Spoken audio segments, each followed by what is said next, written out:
Welcome, everyone. My name is Dr. Piers Robinson. I'm the Research Director for the International Centre for 9/11 Justice. And today we are holding a symposium on geopolitics and the war on Palestine, titled Genocide and Empire. Now, IC 911, for those of you who aren't familiar with this organization, it's a non-profit organization which has been set up in order to research and investigate issues surrounding 9/11, the 9/11 event. As you can see there on the screen at the moment, we are engaged in a variety of activities, both public education, getting information out about what happened on 9/11. At a recent film, Peace, War on 9/11, on the late Graham McQueen, which people can view for free. We're also engaged in activism and supporting, for example, the Campbell family in their quest to gain a new inquest into the death of Jeff Campbell on 9/11. And we're also involved in facilitating and encouraging research into 9/11 and 9/11 related issues. And we have the Journal of 9/11 Studies hosted at IC 911. Now, one of our remits is to understand better 9/11, to educate people about what happened on 9/11, but also to look at the consequences of 9/11. And obviously, 9/11 itself was a key initiating point for a series of regime change wars in the international system, in the Middle East primarily. And you can see there on the slide, just as a little reminder here of the relevance of 9/11 to what we're seeing today in the Middle East, in Israel and Gaza. These are two documents produced by or released by the Chilcot Inquiry in the UK, and communications between Tony Blair and President George Bush. And then at the top there, you can see discussion about Syria and Iran, and a discussion about when it is sort of optimum to engage each of these countries militarily. And the quote there is, well, if we're going to topple Saddam, if that's our priority, then we better do that with Syria and Iran in favor or acquiescing rather than hitting all three at once. And what you see there, obviously, is a discussion about the regime change wars, which we know were being planned prior to 9/11, and which are documented in the Chilcot Inquiry and from other people who've spoken out about that. This was the planning that was going on in the immediate aftermath of 9/11, within months, within weeks of that. You can see below, there's another sort of choice quote from the same document, Tony Blair talking about the Middle East being set for catastrophe, again, immediately in the aftermath of 9/11. And this really sort of goes to highlight the importance of 9/11, I think, in terms of setting the scene for what we're seeing now in the Middle East. What the conflict and the violence and the potential for escalation we have at the moment is very much part of events which were set in a process which was set in train around 9/11. So this is highly relevant for us as an organization to be looking at. We want to look at 9/11. We want to look at the consequences and also help people understand events today, through an understanding of 9/11. And so this is what we have today. Today we've brought together a fantastic lineup of experts to speak about the current situation between Palestine and Israel, in the situation in the Middle East. We have Professor Richard Falk, who is an expert on international legal matters. He was UN Rapporteur for Palestine in the United Nations. We will also have Atif Kubursi, who's a professor of economics, emeritus professor from McMaster University. Again, worked in the United Nations. He's going to be talking us through some of the resource and economic components of the conflict that we see in the Middle East. We have Kevin Ryan, who's a board member of IC 911, International Centre for 9/11 Justice. He's a 9/11 whistleblower and currently editor of the Journal of 9/11 Studies. He's going to be talking about, in conceptual terms, structural deep events and state crimes against democracy. We are also going to have Aaron Good, who's Dr. Aaron Good, who runs the American Exception podcast. His thesis, his PhD, was on American Exception, Hegemony, and the Tripartite State. And he's going to be talking about understanding 9/11, understanding October 7 and the current situation in the Middle East potentially as a deep state event. And finally, we will have Vanessa Beeley, who is an independent journalist, who has deep and rich expertise on the Middle East, and she'll be talking about the broader geopolitical picture and where things are going in the Middle East. And we will finish with a roundtable discussion. And now I shall turn straight to Professor Richard Falk, who is going to be talking to us about genocide, self-defense under international law. As I mentioned before, Richard is a renowned international expert. He was a UN rapporteur on the Palestine case for the United Nations. And he's going to talk to us about the question of genocide, what we're seeing at the moment, question of self-defense, and where we're going in terms of the International Court of Justice and the South African attempts. So, Richard. Thank you, Piers. I'm very honored and pleased to be part of this panel, and I think it's very crucial to link the genocidal events in Gaza and, in a sense, in all of occupied Palestine to the configurations of empire in the post 9/11, post Cold War international environment, and not forgetting the Ukraine dimension while we focus on the Middle East. The Hamas attack on October 7th, which is itself surrounded by suspicious circumstances of Israeli foreknowledge, and therefore allowing these horrific events to unfold, and being very slow to respond to the actuality of the attack, and the quickness with which it converted a limited instance of Palestinian resistance under Hamas's leadership into the pretext for launching this vengeful and genocidal onslaught on the civilian population of Gaza. That's a shocking sequence of events on its own. And then when you consider the magnitude of the violence that's been inflicted on Gaza and the population, the whole of the population, you have to understand that this is a horrific, transparent, and in a way original confrontation with the crime of crimes, genocide. In the past, genocides have been known mainly in retrospect and indirectly, and we have not had the experience of the unfolding before our eyes on nightly television. The imagery of bombing hospitals and refugee camps, of babies being buried in mass graves, is something grotesque that not only is occurring as a result of Israeli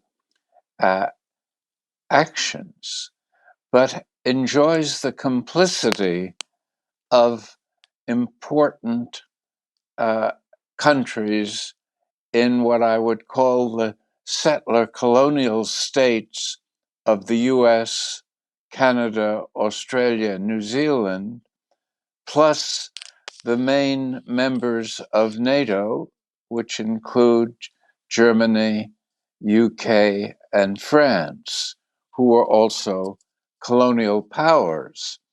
And so this has to be seen as part of the post-colonial effort by the global white West to maintain hegemonic control over the whole world system. If we look at the casualties and the damage that has been done in Gaza up to this point, in the 3 months that these horrendous events have unfolded, and multiply them proportionately to the population of a country like the United States, which has supported materially and diplomatically at every stage so far the occurrence of such violence, we would multiply the death totals of over 20,000 by 175 to take a proportional account of the relative populations. That's a shocking total, and predominantly civilians, and seemingly having only a marginal connection with Israeli security. If Israeli security was the dominant motive, they would do differently what might prevent some similar act of resistance to take place in the future. They would first of all correct the bureaucratic process that led to the so-called security lapse. And that would probably be sufficient to reestablish their security.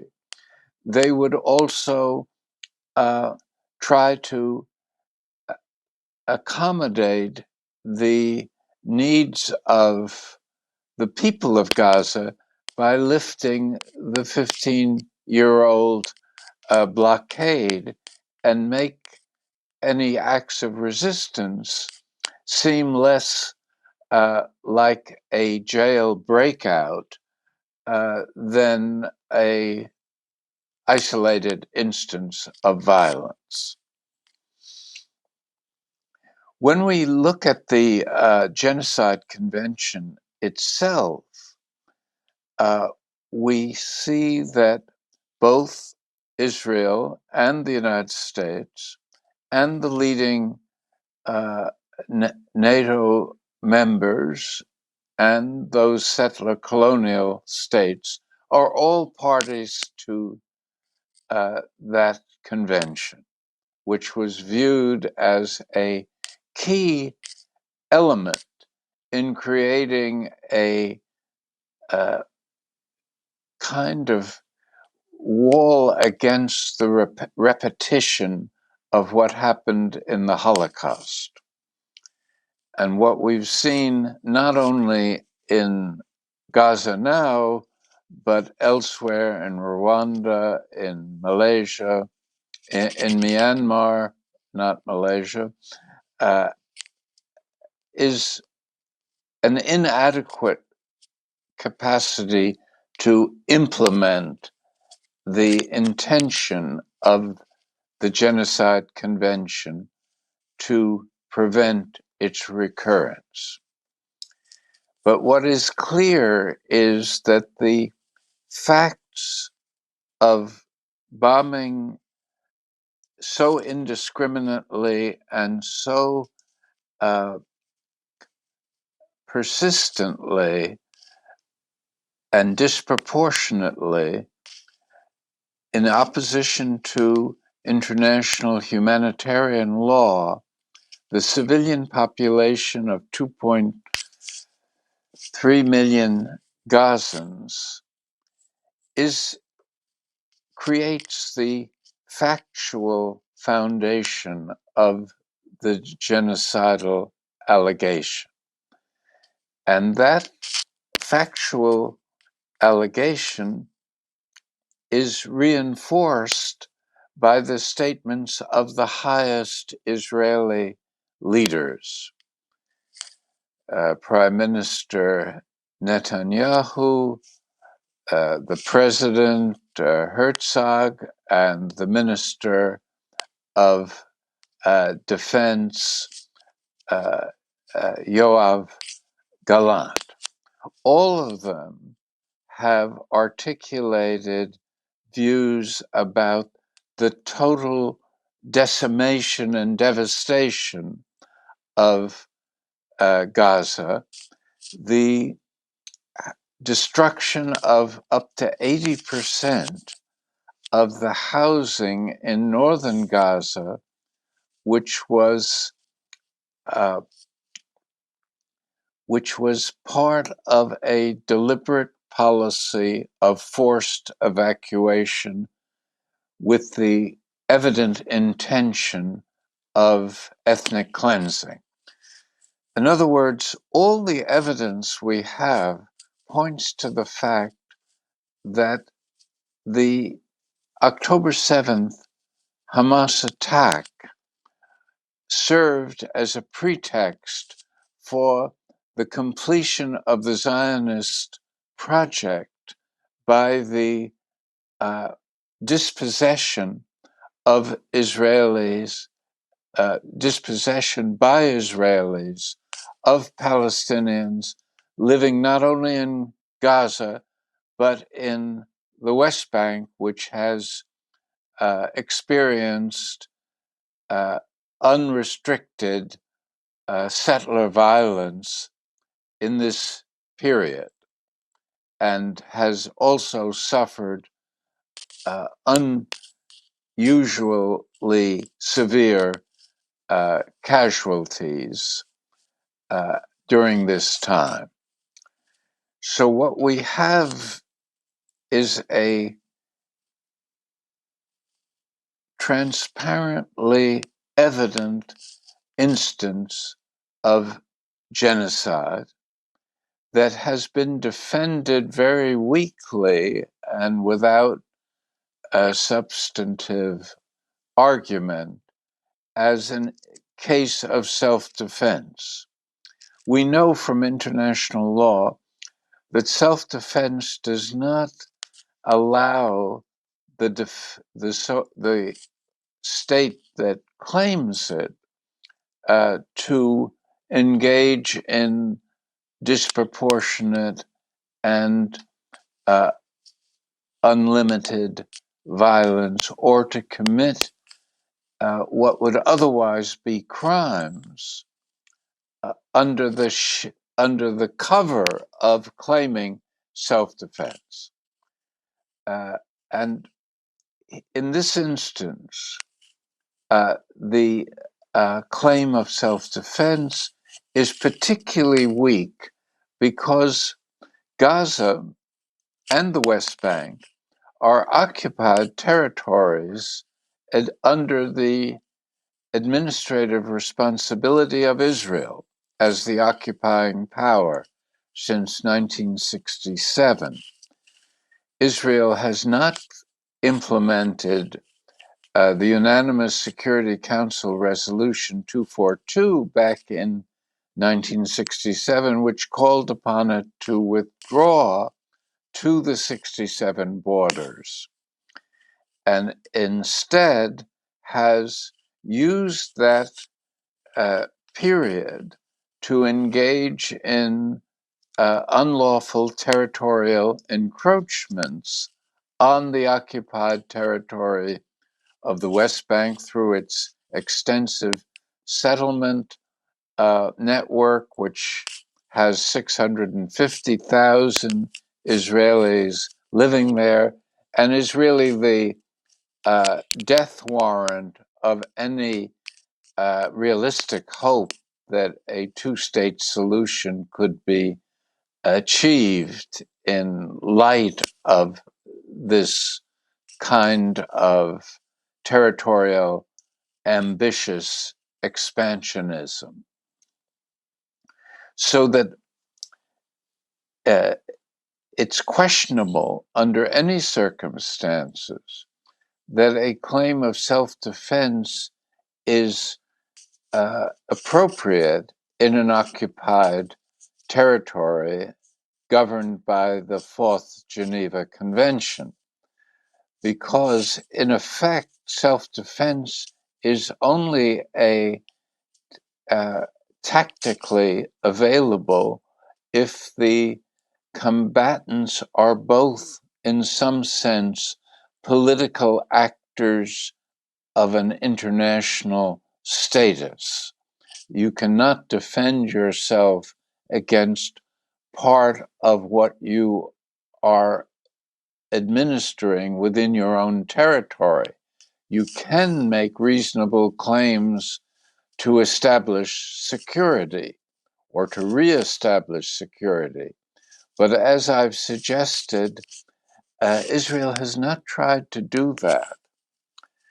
As shocking as these genocidal crimes have been, I find as disturbing the complicity of these countries in the world that have held themselves before international public opinion as models of democracy, of champions of human rights, of supporters of the rule of law. For the United States to undermine its own reputation by supporting this sort of transparent genocide should be shocking to the peoples of the world, and it has been, if one takes account of the popular demonstrations all over the world. And these acts of complicity go against the obligations of the Genocide Convention, which require parties to the convention, all of which encompass both Israel and the US, as well as the members of NATO and the settler colonial states. All of them are expected as a matter of law to take what action is reasonably possible in order to prevent or disrupt the continuation of genocide. They are all perpetrating crimes of being accessory to genocide. And it is an act of shame that they have done little to distance themselves or to actively oppose the continuation of these developments, and to use their leverage at the United Nations to disempower the Security Council that sought by an overwhelming vote of 14-1 to establish a ceasefire weeks ago. This is not only not failing to prevent genocide, it's a matter of facilitating genocide. And that should be taken into our political imagination and our moral imagination when we think about accountability for the crimes that are being committed.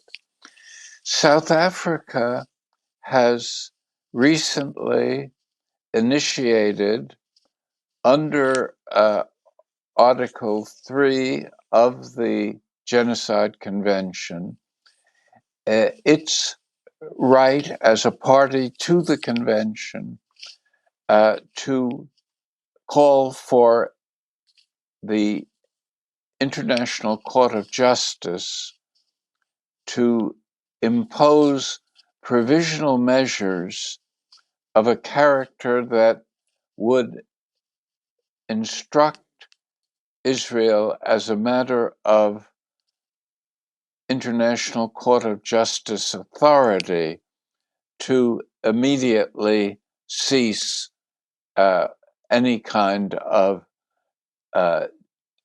violent activity that is part of the crime that is being committed, and would also consider whether Hamas should fall within the scope of such a crime.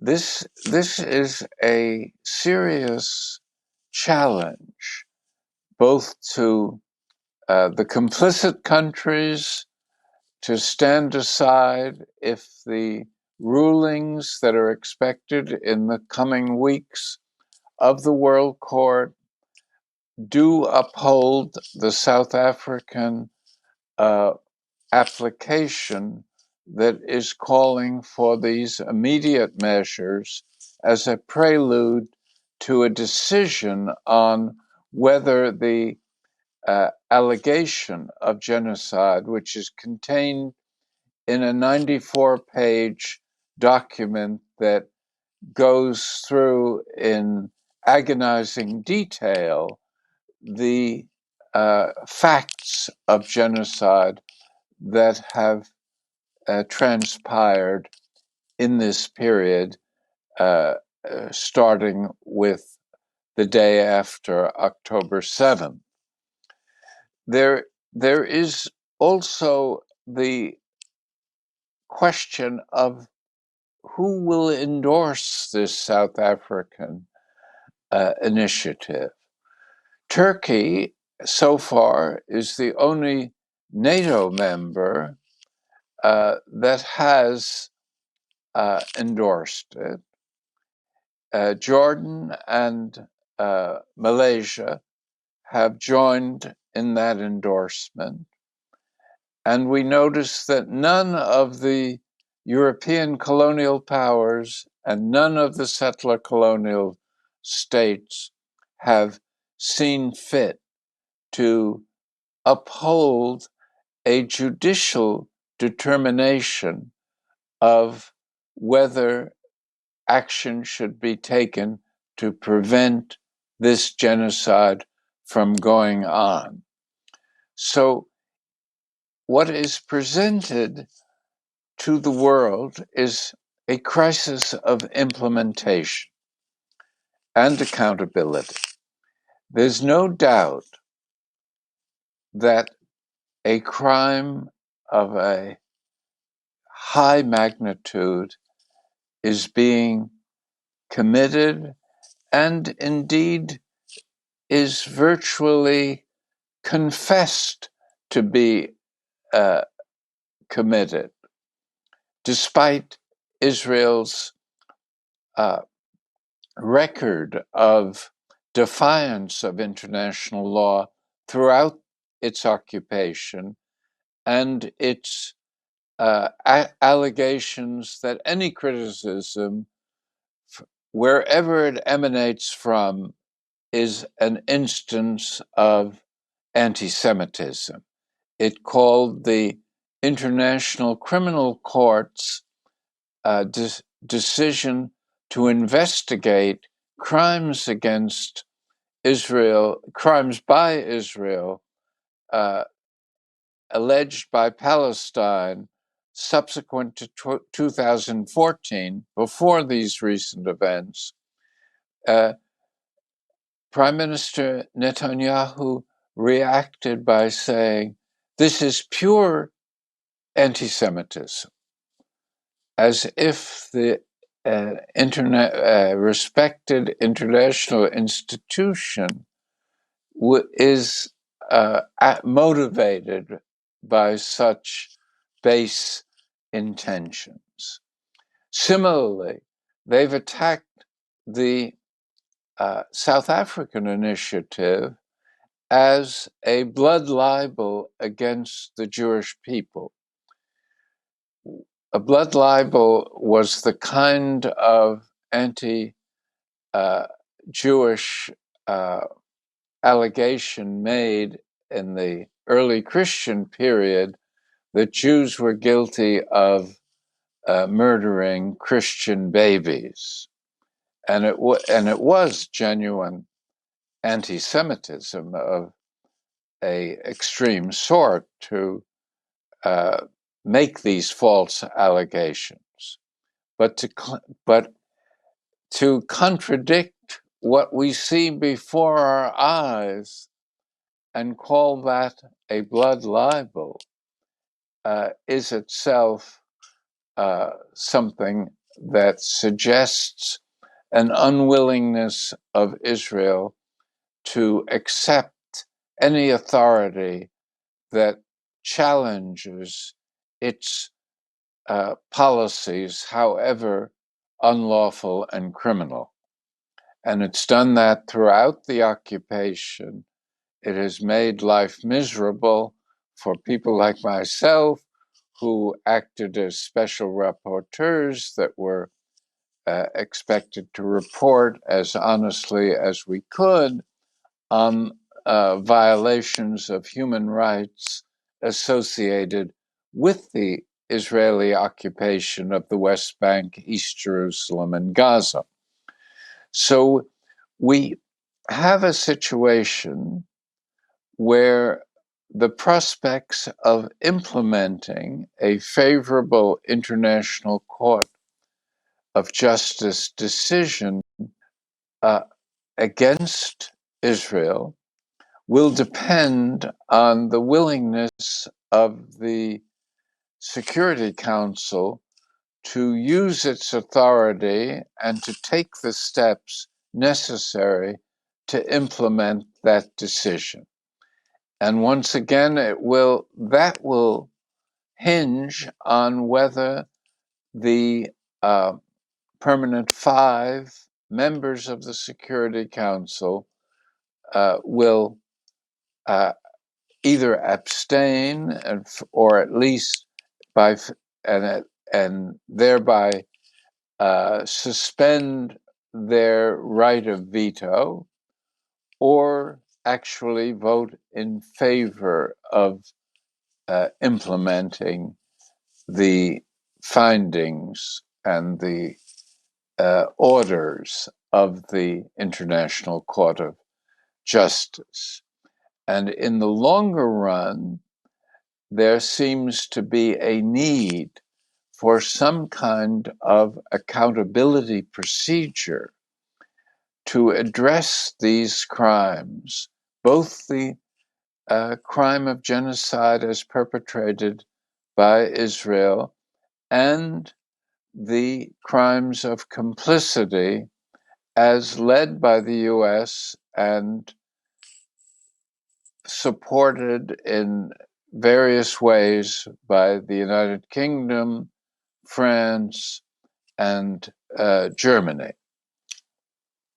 So this is a crisis of not only conscience, but of law and of the protection of vulnerable people in a world that is beset by a variety of challenges, including the ongoing Ukraine war, and is seeking a new kind of way of managing power and security that doesn't depend on the unipolar imperial authority that has been exercised by the United States since the end of the Cold War and the implosion of the Soviet Union. A new phase of international relations will emerge out of this crisis. In bringing my remarks to a close, I would also say there's a great danger that Israel will seek to widen the war in the region because it will be cornered politically, which is beginning to be evident in some of the violence beyond the borders of Gaza itself.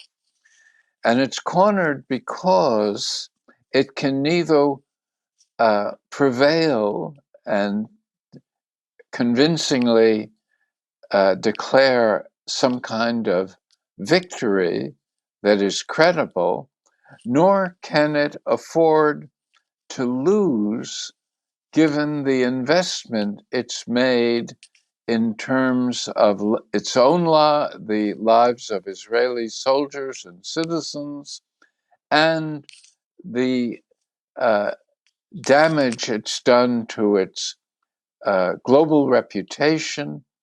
It's no longer a legitimate state after this form of sustained behavior. It is condemned almost universally, and the peoples of the governments that are condemning it are seeking to exert pressure for some sort of implementation. So there is this moment of crisis and appeal to the peoples of the global West to rise in a way that exerts pressure on their own governments to take international law seriously, to promote at this late toxic stage justice for the Palestinian people. Let me stop there. Thank you, Richard, for that forensic and unequivocal assessment of what is happening at the moment in relation to the question of genocide.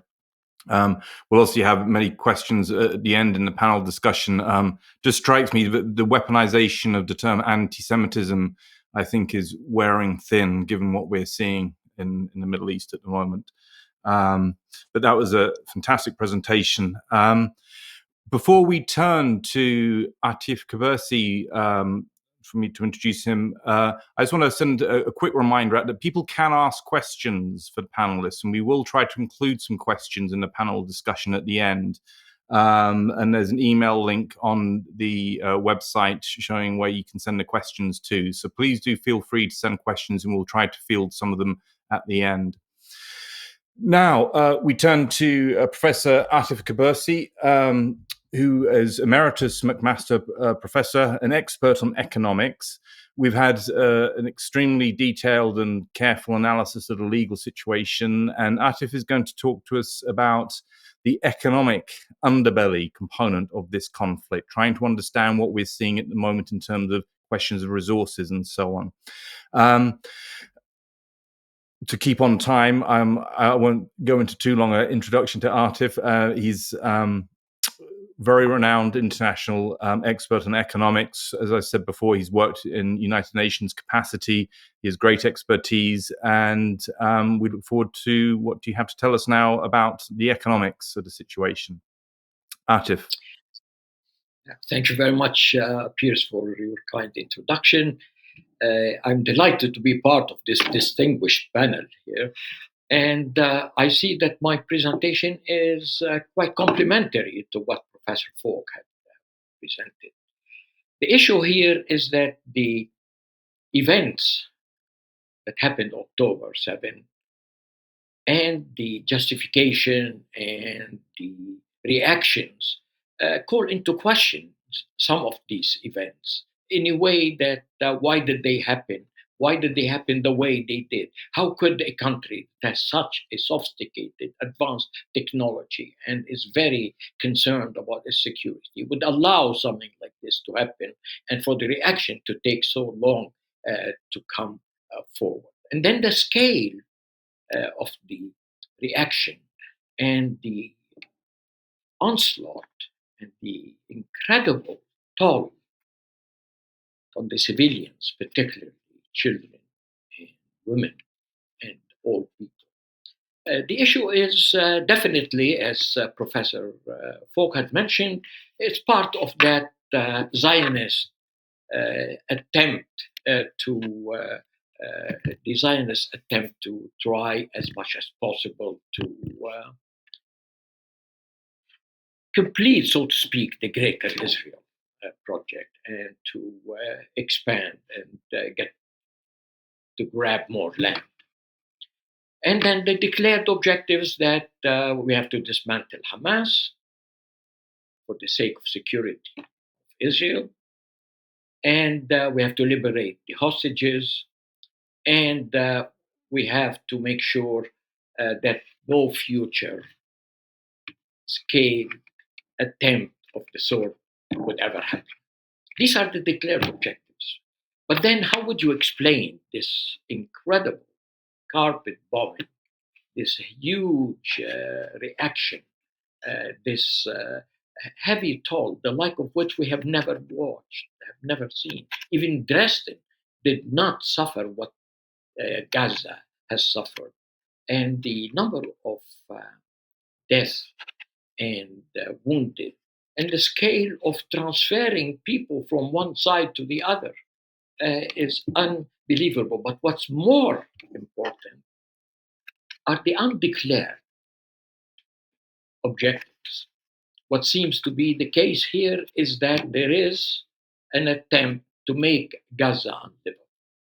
That there is here a way in which Professor Marsheimer, in December 12, has claimed that the objective here is to flatten, erase, destroy, make Gaza unlivable, transfer the population of Gaza, empty Gaza of its people.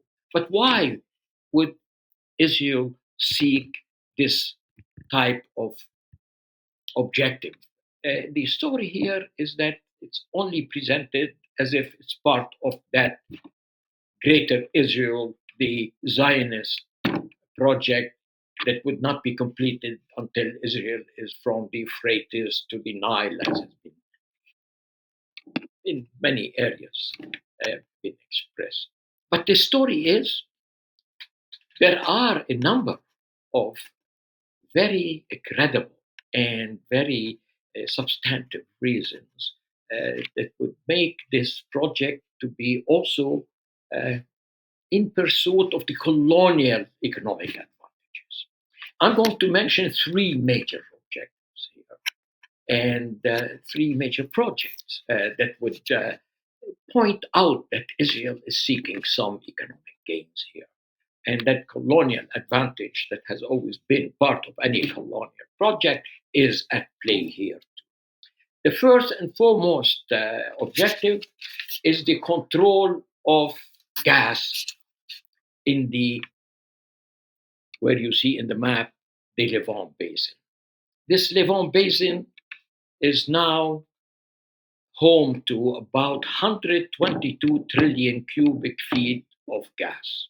And this is from the US Geological Survey.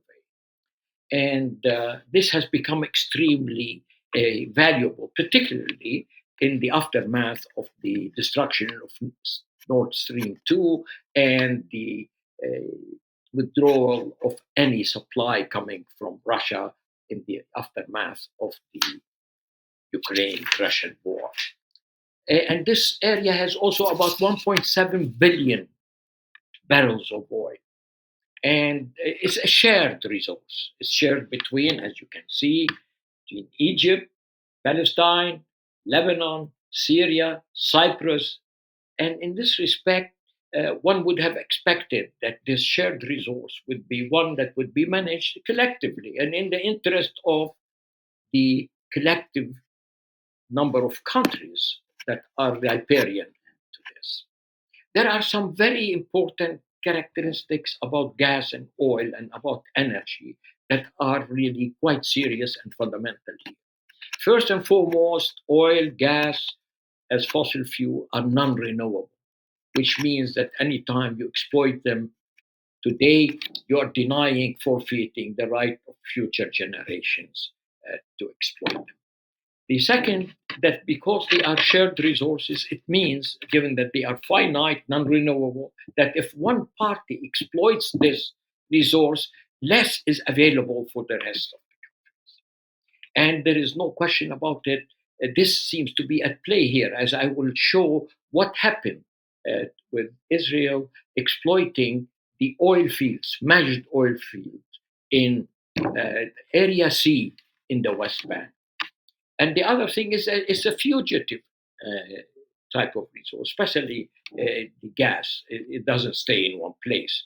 The other thing, being basically underwater, there is no guarantee that there is any consistency of the existence of the resource in terms of the political borders. It straddles all these borders, and they are shared things. In a sense that there was an agreement between Israel and Lebanon about the Karish and Kana, and many people felt that this was not really a very good agreement, because there is no way Lebanon, which would become able to produce and to lift some of this gas and oil in 5 years' time, would find anything, because if these are really shared resources and Israel is using it now, by the time the Lebanese are able to lift, there will be probably nothing left. There's no way you can prevent a party to use its only share. And the United States had the same similar situation in Oklahoma and Texas, where oil was found under the ground of many farmers and parties. And what they really found to be important, and this really was according to a great economist, Ronald Coase, who got Nobel Prize for it, that you have to unitize. Unitize by this, we mean that no party is allowed to lift or to use this resource without the acquiescence and sharing with the rest. And what would you do is you allow one party on behalf of the collective to exploit it in the most efficient way. Because if you each one were to pierce a hole and lift it, it will dissipate the natural flow and become extremely expensive to do that. And there would be basic major reasons for conflict. Unitization would mean that it would be exploited on behalf of all. All the resources are now exploited by one party representing everybody, and it would exploit it in the most efficient way. It would lift all the resource and sell it and put it in a kitty, in an escrow fund that would be divvied up among the different parties. This is not what Israel is doing. Israel is trying to basically and fundamentally make sure that the Lebanese are not getting their fair share, and making sure that Gaza is not getting any of its share. And here, this is exactly what we see here, is a situation in which Gaza, they're Marine 1 and Marine 2, and there are incredible amount of gas, and it's about only 20 nautical miles, from Gaza, and even in the Oslo Agreement too, the Palestinians were given the right to exploit in their economic zone, all the way, as you see in this picture, to the very end of that triangle that is there. That should really be the amount of gas that the Palestinians would use. There were negotiations once it was really discovered, 1999. Ehud Barak government tried to see that maybe there would be a way in which we could take this gas from the Palestinian wells and send it to Israel, to the Israeli electric company, and the contract was signed with the parties. At one time, Arafat took a group, and there was a Lebanese a group called CCC, the Consolidated Contractors, who invested money and to build this pipeline, and they would sell it to Israel, and this would be put as part of the money that the Palestinian National Authority would use. And then Sharon came and said, "No way, we're not going."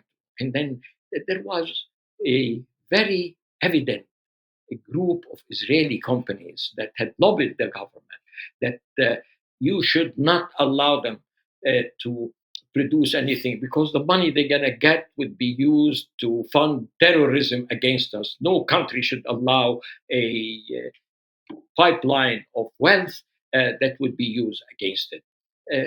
And this was the time at where the Oslo Agreement was with the Palestinian National Authority, and they had already arrived at some arrangement. The story of the negotiations, and they are detailed in my paper, and I will put it really available for anybody to look at it, suggests that Israel was trying basically fundamentally to deny the Palestinians from any use of this resource in much the same way it denied the Palestinians the use of their oil, which was in Area C of the West Bank, which many residents of the area near Mesh said that their houses were shaken and were damaged because Israel was literally drilling for oil, siphoning this oil that should really be legitimately used for the economic development of the Palestinians. And this is in contravention, as Dr. Falk has really written and explained, that the occupier has no right to use the resources of the occupied people only if it will be used to benefit the people under occupation. But here is Israel siphoning all this oil for its own interest at the expense of the Palestinians' ability to use this resource. If this was not sufficient, there are other reasons too. And these reasons are incredibly becoming now important and becoming very substantive. At one time in 1960s, the US has underwritten a project and got a company, American company, to study the development of an alternative to the Suez Canal. At the time, Nasser had nationalized the Suez Canal, and the troubles with the French and the British, who have attacked really in 1956. But the story was that the Americans felt that there is no way they can live, accept, and feel comfortable about a very important canal such as the Suez Canal to be in a way that would be totally outside the command and control and the full exercise of sovereignty of the Egyptians. And the Suez Canal is only 196 kilometers. It's only 100 meters wide, 50 meters, sometimes less deep, and that it allows only one-way traffic. If the traffic is going from the south to the north, from the Red Sea to the Mediterranean, then there would be no chance for ships from the Mediterranean to come down through the Suez Canal to the Red Sea. And there was a big problem. The problem being that it needs dredging very often because it's in the sandy geological situation, and any sandstorm would really fill it up. It needs to be dredged, and it's becoming quite costly to do that. And as you can remember, just a few months back, a very important ship really ran aground, and it took days and weeks and big losses, estimated at about $10 billion, to clear the canal. 12% to 15% of the world trade goes through this canal. And about 30% of the total container traffic goes through this area. Quite a bit of the oil that comes from the Middle East, particularly from the Gulf of Saudi Arabia, from Kuwait, from Oman, and other countries in the Gulf, goes through the canal as it goes to Europe. And it saves 3 weeks of travel. I mean, the area from Mumbai in India, or take it to China, all the way to London, is about 17,000 nautical mile if you go around Africa. But if you go through the canal, you will find that there is really a major, saving in time. Almost about you will be saving around literally 4,000 nautical mile, which would be about literally about 3 weeks, as I mentioned. And this is really a major saving in terms of the cost of transporting all these products and energy from the Gulf, or from India, or from China, or from or Japan, or anything that world trade would be in a very substantive way impacted, and the cost would rise. And some people are really saying that now, with the Yemenis are trying to interfere into the free flow of these commodities going through the canal, they're basically and fundamentally imposing a very high cost on the rest of the world. And most people saying that prices of oil that had dropped to a very low level, now below $70, they may really start to rise, and rise in a significant way. The Ben Gurion Canal that was conceived in the 60s, then lay dormant, and then all of a sudden the Israelis now are saying, look, we're going to build this Ben Gurion Canal, and it's going to be 200 meters wide, which means would allow two-way traffic. It's going to be deeper by about 10 to 15, and maybe some people could say it's about 50 meter, another 50 meter deep. And this would allow much larger, the largest ships that are now unable, particularly for the Americans and the Imperial West, to have a free flow of their aircraft carriers going through. Now, this is a situation where if you really build it, which would completely compromise the ability of Egypt to take advantage of it. Egypt derives about $9.7 billion a year, 2% of the Egyptian GDP, and this is not a small amount. And the absence of other alternative important economic drivers, Egypt would be hurt in a very fundamental way. And the story here is that if you look at this map that I have, the original plan was to go from Eilat, which is on the Red Sea, all the way to Ashkelon. But it is still within, the reach of weapons in Gaza. And the best and most efficient way you could get this canal would be to go to a straight line, which is the shortest distance, and this would have to go through Gaza. So to a great extent, some people saying, okay, what does it really do? It would save about 40 to 50 kilometers in space. But more important, if you go through the Negev, you're going through sand. If you go directly through Gaza, the geological structure of the canal would be primarily into a rocky area, which would save all this incredible cost of dredging that would be continuously needed, and would allow you also to have a wider canal, a deeper canal.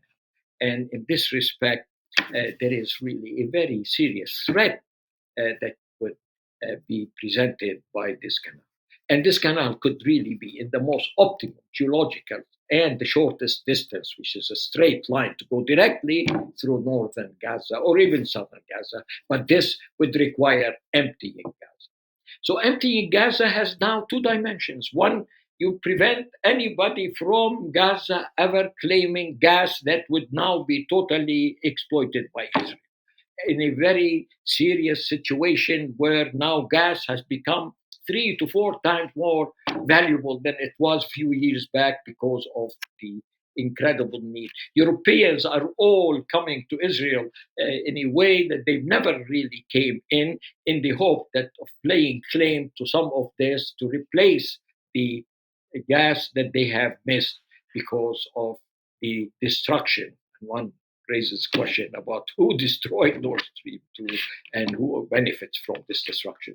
The other one is that this canal would become really optimal and would be a real substitute for the Suez Canal, to the extent that it is in that rocky area that would allow two-way traffic, that would be deep, that would not be requiring all this dredging on a continuous basis.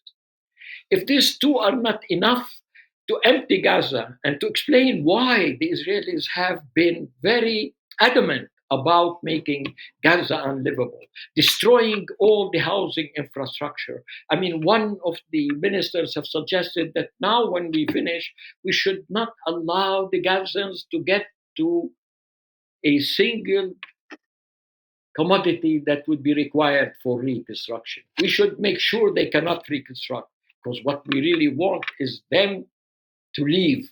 And it would be, this is the farce, a voluntary departure, because they don't have any homes and things. But hey, when you control the borders, you control access of everything coming in. That is really the genocide that Professor Falk was talking about. This is basically the intent of the Israelis, is to make Gaza an empty space, to make it unlivable, to make sure that people are driven out. They have already, the day before yesterday, Israeli delegations went to Rwanda and went to Chad, trying to persuade these two countries to accept massive transfers of Palestinians, promising them money, promising them weapons, promising support in any shape or form that would allow these to accept this transfer. The Israelis are still bent on emptying Gaza, and emptying Gaza either by destruction of all the people, as continuously every day we see this violent onslaught of killing en masse, a huge number of children and women. One would wonder if this is basically this attack, self-defense, and to prevent future events from happening. There is no question this violence is sowing the seeds of future violence. The only one certain aspect about violence, it breeds violence.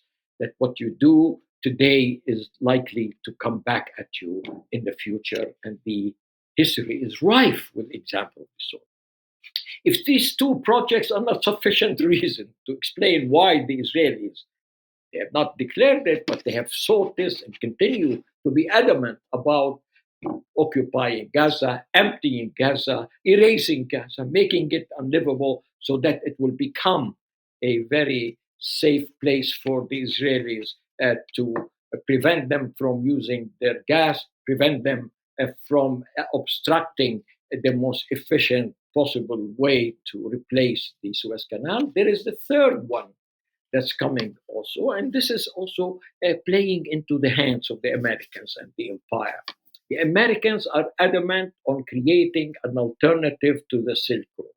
The Silk Road is a project that China had sponsored and has invested heavily in, and has devoted literally billions, if not trillions of dollars to create this route that would take it from China all the way to Europe, Middle East, to Africa, in a way that will allow the Chinese to sell their goods and services in a way unhindered, unimpeded, and in no way to be subject to any control of the seas and others. And Iran was also one of the hubs on this Silk Road, and would go from China through Asia, Pakistan, and then Iran, and then Syria, and these are the countries that the United States does not want to get any benefit from, and they persuaded and tried to persuade, and in some sense they've succeeded, but not without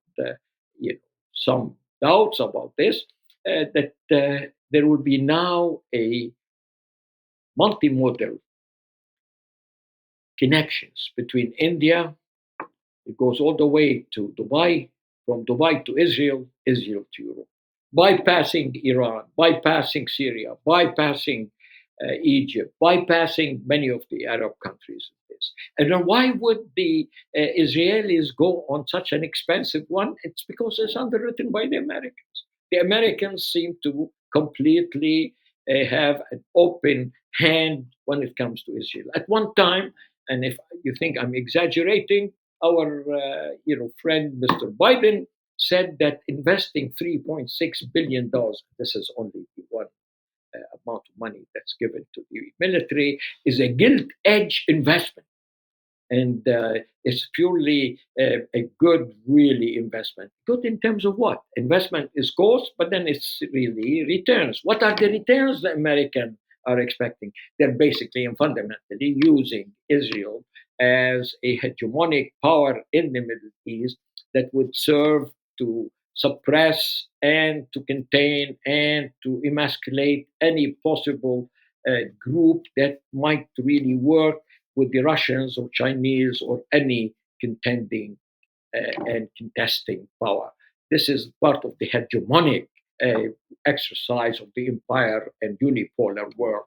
And they find in Israel and the UAE a very willing partner. And then some people said that this Silk Road, the alternative to Silk Road, has worked in the past few weeks. There is really now some concerns that the UAE has been sending multiple trucks with fresh food and everything to Israel that goes from Dubai into Saudi Arabia and into Jordan and then into Israel.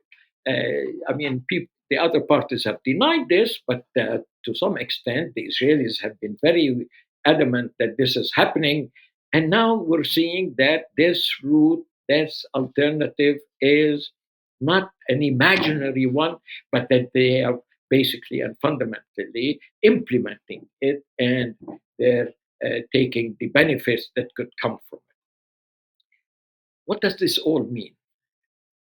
What it really means that this war is definitely motivated by Zionist ideology and Zionist aims and designs. But that's not mutually exclusive with some of the arguments I'm presenting. That there are colonial economic material advantages that Israel is seeking as a return to its investment into this war, and that in addition to eliminating any competition or reaction from the people, Palestinian people in Gaza, there would be returns. And these returns are very lucrative.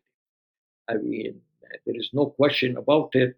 The total value of the Levant Basin at the old prices of 2019 was about $350 billion.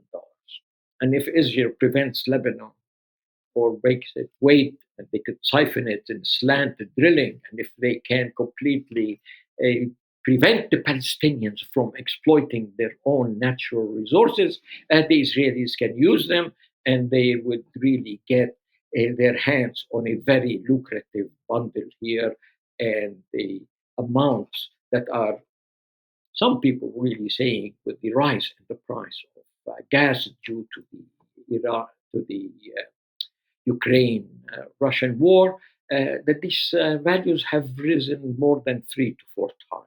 And then the oil that you would get. That's only energy sufficiency, but creating of Israel as a petro state or a gas state with an empire, a very important, lucrative investment that would return huge amount of rents to the Israelis.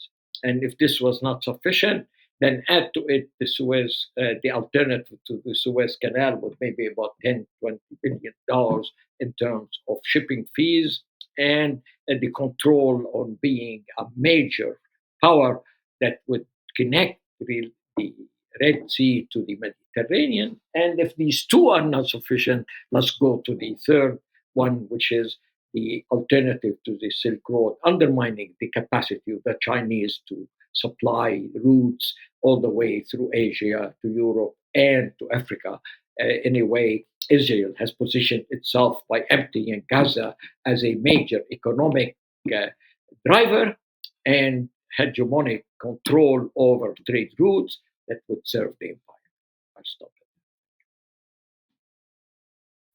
Thank you very much, Atif.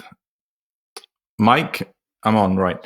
Thank you very much. Essential economic or resource analysis of what's going on is so particularly essential because so much of the kind of mainstream popular discussion of these conflicts is purely in terms of identity and so on. And the economics is always sort of hidden from view, certainly for a large section of the public and so on. So I think that's extremely useful. Thank you, Atif, for that presentation. We've had a discussion. We've had looked closely at the legal issues. We've looked at the resource economic underbelly of the conflict. And we're now going to move with Kevin Ryan into thinking a little bit more about sort of the other hidden aspects of this, the sort of the deep state or the deep event aspects, the question of deception, the question of instigation or exploitation of events for various purposes. And Kevin, I he's a whistleblower from the 9/11 event. He is a board member of International Center for 9/11 Justice, editor of the Journal of 9/11 Studies, author of Another 19, looking at suspects regarding 9/11. And he's going to be talking to us for about 20 minutes, looking at, in a sense, some wider conceptual, theoretical ideas about structural deep events, state crimes against democracy. And I'd like to welcome you and hand over to you, Kevin.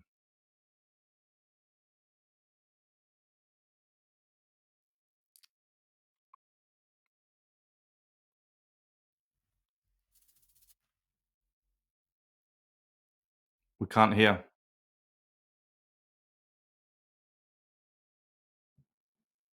Sorry, can you hear me okay? Okay, good. I'm very grateful to be here speaking among such distinguished company. And as Dr. Robinson said, I'm a member of the board of the International Center for 9/11 Justice that's sponsoring the symposium along with UK Column. And the International Center is dedicated to, among other things, establishing an accurate account of the crimes of September 11, 2001. We're also committed to identifying and studying similar events. If anyone listening is not aware of the evidence that 9/11 was a deception, please go to our website, ic911.org, where you can find much information about that. I'd like to begin today, though, with a quote from a physicist. Paul Davies is a quantum theorist who said that it's a new perspective, not a new piece of information, that leads to intellectual revolutions. And many of us have found that studying 9/11 and the crimes of 9/11 provides that sort of new perspective, but it's not comfortable. One way to describe part of this new view is that the oligarchy that rules us terrorizes us on occasion to facilitate its own objectives. And this leads to the questioning of every new narrative that we receive from the mainstream media and from government. And after 9/11, I began to question every terrorist act that occurred over a period of 20 years. For example, in 2015, I evaluated all of the terrorist acts across the world, including in France and Denmark and Australia, and the United States. And I found that there was a pattern to these terrorist acts that included the fact that the evidence for the official account was very weak and very convenient, that any other evidence that didn't support the official account was ignored. The suspects were, of course, dead immediately, and there was an immediate attempt to associate them with Islam. There had been military or law enforcement exercises that mimicked the events, either coinciding with the events or preceding them. And of course, there was very quick actions in response without thorough investigation. So what I found is that 9/11 and the other terrorist events during the global war on terror fit this pattern. And they're called false flag events, which are acts committed with the intent of hiding the true culprits and blaming others. Now, false flags are a subset of something called state crimes against democracy, which are a subset of what are called deep events. But I'll generally call them state crimes in this talk, or as with 9/11, I might call them global state crimes. My question is, can we detect a false flag, a state crime against democracy, or a deep event as it's happening? It's important for peace and security to do so, as well as our own personal safety and liberty. We also don't want to be part of the harm that's being caused by any state crime. And for these purposes, this is not just an academic exercise, but we do have to define the terms involved in order to detect state crimes. So I'll begin with state crimes against democracy, which was defined by Lance DeHaven Smith, a professor from Florida State University who coined the term. He said that they are concerted actions or inactions by government insiders intended to manipulate democratic processes and undermine popular sovereignty. So two things jump out to me in this definition. First of all, they can be actions or inactions. So things that should have happened that did not happen could be state crimes. An example might be the fact that the Roosevelt administration knew that Pearl Harbor attack would occur before it did and allowed it to happen. So inactions, not stopping, not preventing that attack, or preventing the people from being killed, are an example of a state crime against democracy. And government insiders are involved, according to Professor DeHaven Smith. Now, there's a fine line between government insiders, government officials, and people who go through a revolving door. But so we'll keep that in mind. But Professor DeHaven Smith listed about 24 of these SCADs, or state crimes against democracy, in his writings and his talks. For him, all of them were US based. They included assassinations of public figures like JFK and RFK, Martin Luther King. They included provocations to drive war, like 9/11. And they also included election-related crimes. So one more thing Dr. DeHaven Smith did was he categorized them into what he called highly confirmed SCADs, kind of mid-level SCADs, or low-level SCADs. And he did categorize them as high-level confirmation of being a SCAD if there were confessions or documents of admission. So documentation or confessions that stated they were, in fact, state crimes, made them highly confirmed. If they were circumstantial, but also included a cover-up, then he would potentially call them a mid-level confirmed SCAD. That would include, for him, both JFK and the 9/11 crimes. But I think it's important to note that we will not likely get confessions in a timely manner for the next state crime or the latest state crime. But my point is that it makes sense to maintain a skeptical view of any new narrative if the current perspective suggests it might be a state crime.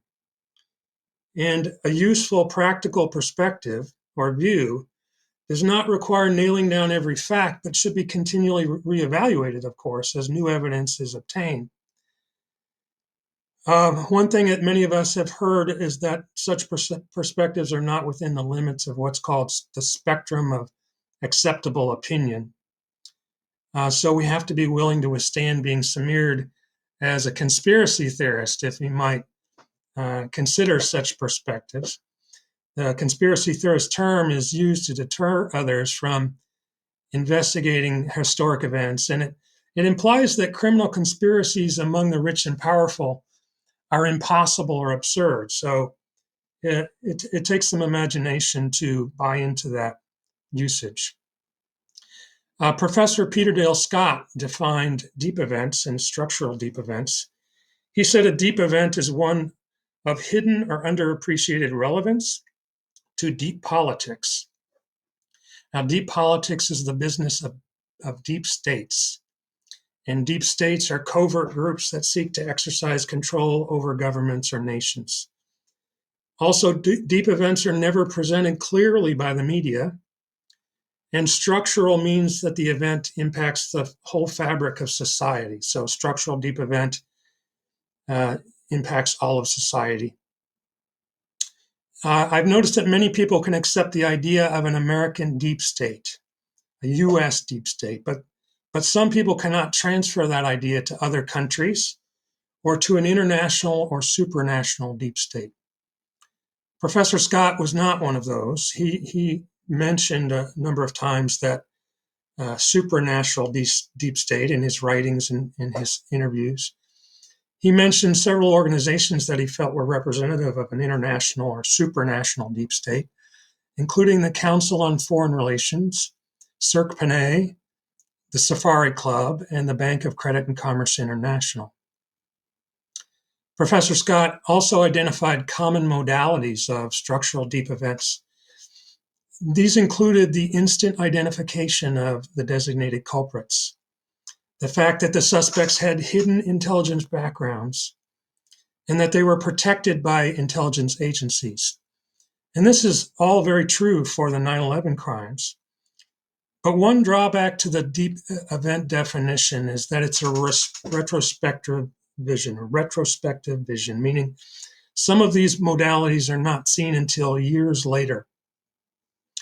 We can't see what's hidden or falsified, so we may not be able to call something a structural deep event, but yet at the same time still have enough perspective to see that it's likely to be a state crime.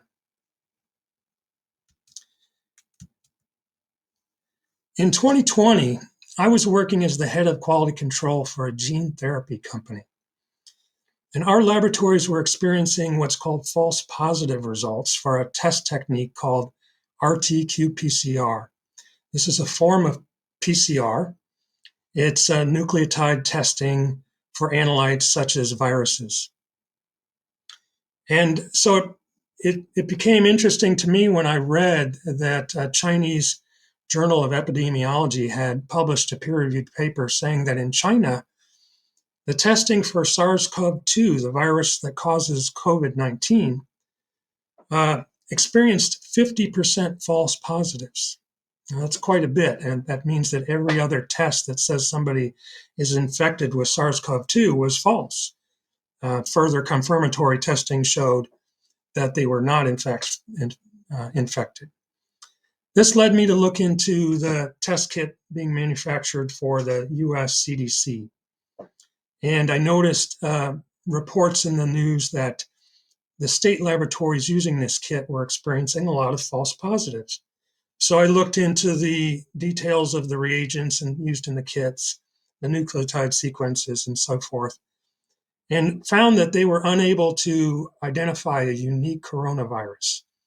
Now, the primers and probes were based on parts of the coronavirus which were highly conserved across different coronaviruses, of which there were already 7 common coronaviruses, including the common cold. And so the kit was not testing for a unique coronavirus. Coupled to this, the fact that there were policy changes in many places that led to the misattribution of death. So anyone who tested positive for SARS-CoV-2 and happened to die, whether they died of heart disease or cancer or being in a motorcycle accident, COVID was listed. If they tested positive for it, COVID was listed on their death certificate. This obviously inflated the numbers that people used. There was also a redefinition of terms.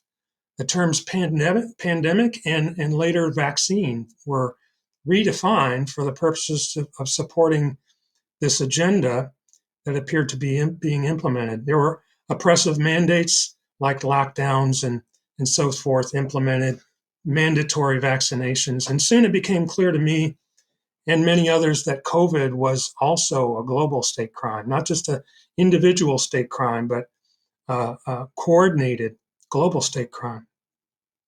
In September 2020, I gave a presentation on parallels between COVID crimes and 9/11 crimes. And I listed 11 features and outcomes that were shared among the COVID crimes and the 9/11 crimes. I noted that there was media saturation of fear-based messaging. There was insider trading in both instances. There were exercises that preceded the events that mimicked what was going to happen, similar to the false flag terrorist exercises. There was a failure to investigate the origins of the threat. There was an abuse of science, a widespread censorship of dissent. It was clear that the response would kill far more people than the original threat.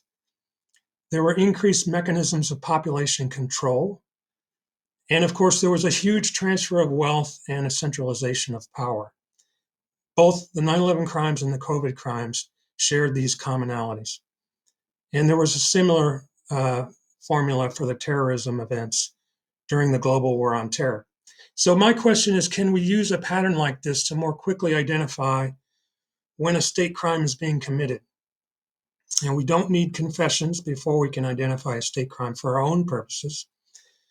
What we also don't need is to convince 100% of our fellow citizens, or even a majority.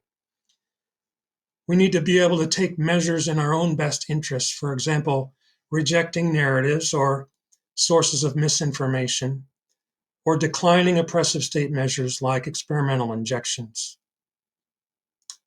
So let's use the Hamas attack on October 7th as an example of a narrative that can be evaluated as a state crime as well.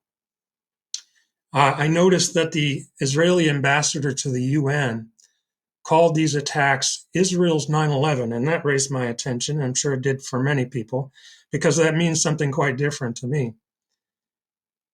But we can ask, do these attacks match the pattern?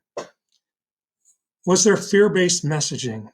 I think that's fair to say, and it even more so, it was in the form of atrocity propaganda. Babies having their heads chopped off, and people being dismembered and burned alive. And all of these stories, it was found out recently, originated with the Netanyahu administration, and many, if not all, appeared to be false. Were there rapid actions taken that facilitated a pre-existing agenda? It's fair to consider that, I think. And did the response kill more people? Obviously, the response has killed 20 times more. As Professor Falk stated, this is genocidal in response. Were there exercises beforehand? There were, in fact, exercises conducted by Hamas in July of 2020 that mimicked what would happen on October 7th. And these exercises were monitored by Israeli intelligence, and some of them has said that the attacks, the exercises reflected the attacks fairly well. Was there insider trading?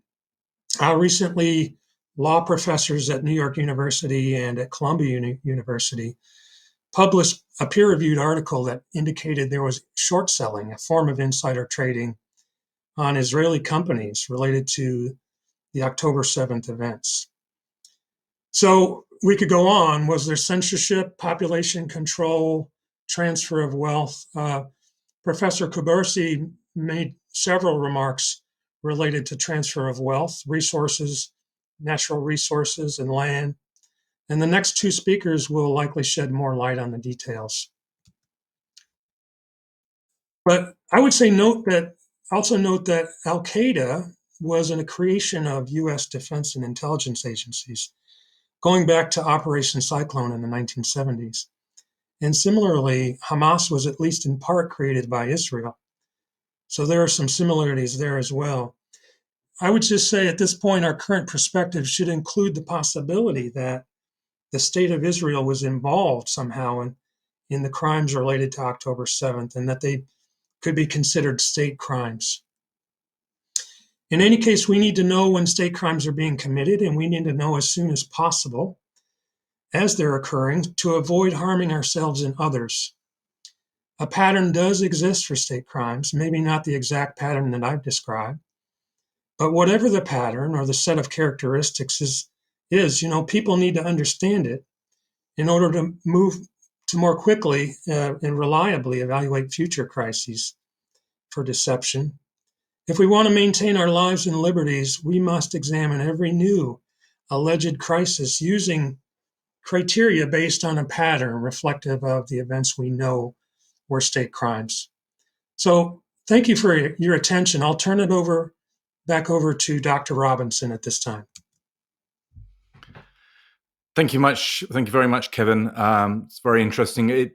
Obviously, this question of structural deep events, question of deception, and so on. This is in the same way that with Atif's presentation is looking at these areas which people really don't understand properly about many of these processes. In that case, the economics. In this case, the question of the deep state, the question of these elements of government which are hidden from view.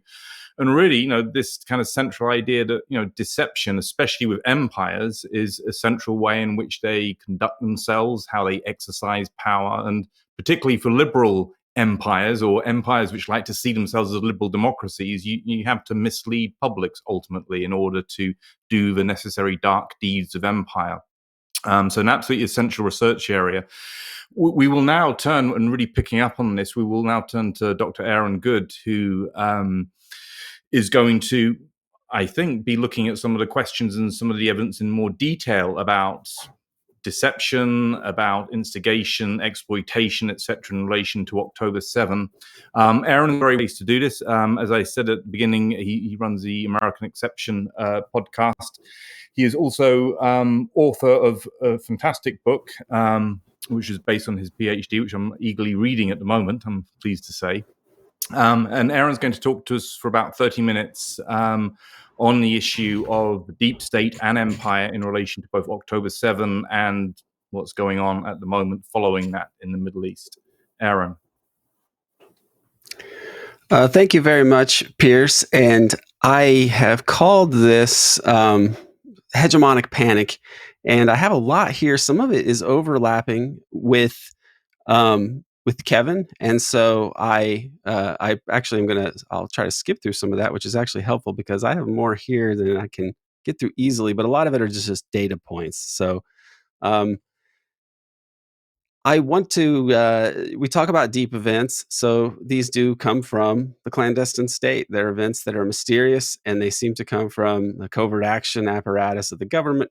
And we know that we'll never get to the bottom of them, or we can ascertain that if we are immersed in this stuff because we see a pattern again. Something strange happens. It is politically impactful.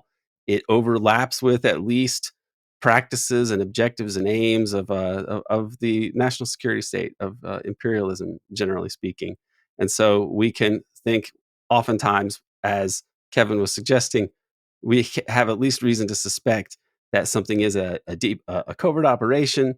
If it's aimed at the U.S. population, it's a state crime against democracy. We can identify these. Now, this was the Haven Smith's and Scott's definitions of deep events and state crimes against democracy, which Kevin just discussed.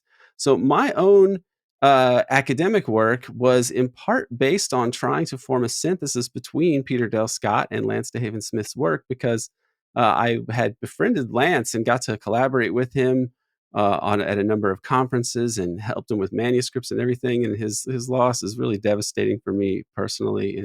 And so it was a great thing to be able to talk about these issues and try to work on them in a scholarly way. And that was really what I dedicated my PhD to.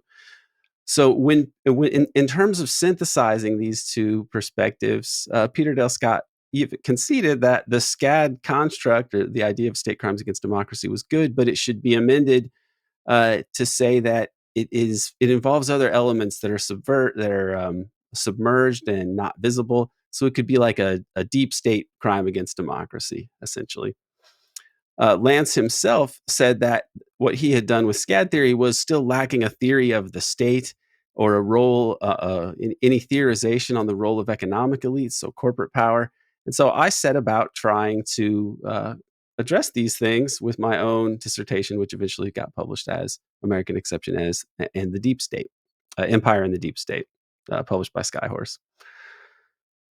Now, there's another academic here named Willem Bartdelent, and I have not been able to contact him, but it would be good to talk to him. And he wrote this book called Blurring Intelligence Crime, A Critical Forensics. And he talks about an apex crime, watershed event involving the government in the support of a contested political and social order, and its primary opponent as the obvious offender, which is then subject to a confirmation bias.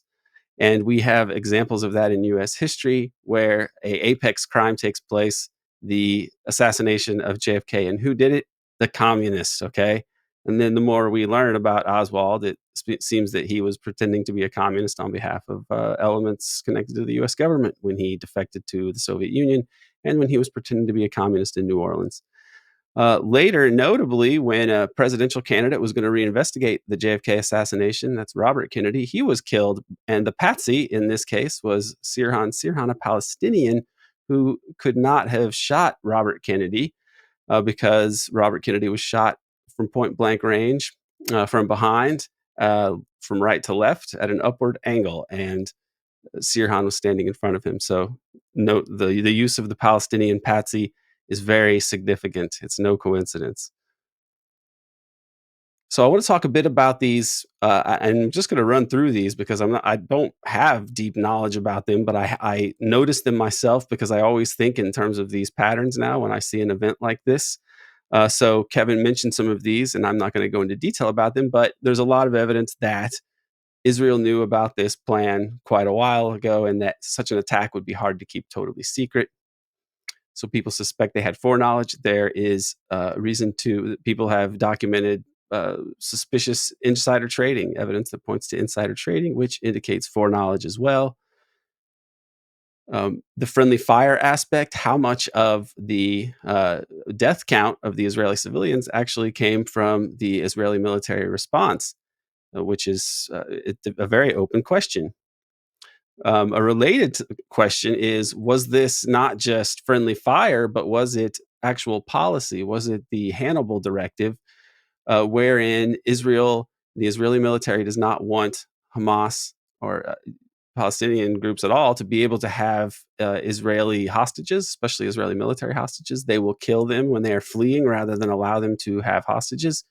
So was that the calculation made on the night of October 7, that they would rather them not have the hostages and a high death count? They can just blame it on Hamas, and it will allow them to go after, to pursue a pre-existing agenda.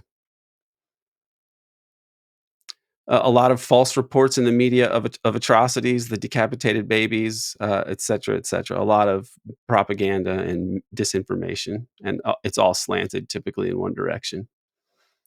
The treatment of the hostages does not suggest that Hamas would have slaughtered all of these people and sexually tortured and mutilated people. But then the reports from the hostages are that they were treated very well. That doesn't seem to make sense, nor does it make sense that they would commit those atrocities, given that the hostage taking has certain political objectives that we can discern and which would be undermined by, wanton atrocities. There's the tricky problem of the fact that Hamas seems to be generally a creation of Israel, that they were backed and boosted by Israel. It's not that the members of Hamas don't have genuine, legitimate, deep-seated grievances towards Israel, but Israel seems to have created this group, and there's documentation of this. It's been written about by mainstream people. Here's Mehdi Hassan, who's as corporate and mainstream as it gets, but even he has written about this, that Hamas is useful as a foil for Israel, and it's a way to prevent the creation of a Palestinian state. It creates an unsympathetic actor, and it undermined the PLO. That was the thinking at the time. Additionally, we know that they wanted to expel the Palestinians beforehand. It was an Israeli official leaked a think tank paper that was commissioned by Israeli intelligence, and it called for, it looked at different options to handle the Palestinian problem, but the one that they end up saying is good is option C, evacuation of the civilian population from Gaza to Sinai. There's the longstanding opposition to Palestinian statehood, the fact that many people are on the record, like Netanyahu, saying that, support Hamas because that'll keep a Palestinian state from forming, or it's been good that we have supported Hamas. It's been good that we've done these things to keep a Palestinian state from being formed. They are hell-bent on this. They believe in a greater Israel, which cannot but be created only with massive war crimes tantamount to genocide, which we are seeing now. Now, war and this issue of war and the deception that creates it, this is a recurring theme in imperialism, especially Western imperialism. And it just happens again and again. There's all these cliches about the fog of war and the first casualty is truth and all of this. Typically, these wars are fought because one side wants to fight a war, and typically they need a pretext as well. So I just want to run through some of these pretexts of Western imperialism, a modern Western imperialism, and I'm going to have some, focus on U.S. side, but others as well. The Thornton Affair, this is how we were able to steal California from Mexico. This is the pretext used to launch the Mexican-American War. A very dubious, even Abraham Lincoln questioned it at the time in Congress when he was a Whig congressman. The assassination of Queen Min, this takes place in Korea, but it's a very similar, this was when the Japanese had adopted Western imperialist tactics, basically. They'd become as vicious as us. They'd studied our industry and they studied our imperialism. And they had what was something of a intelligence outfit, this Black Ocean group, pretend to be Koreans, and they kill the Queen of Korea. And this is a colonial war. They're trying to set up a colonial empire just like the West.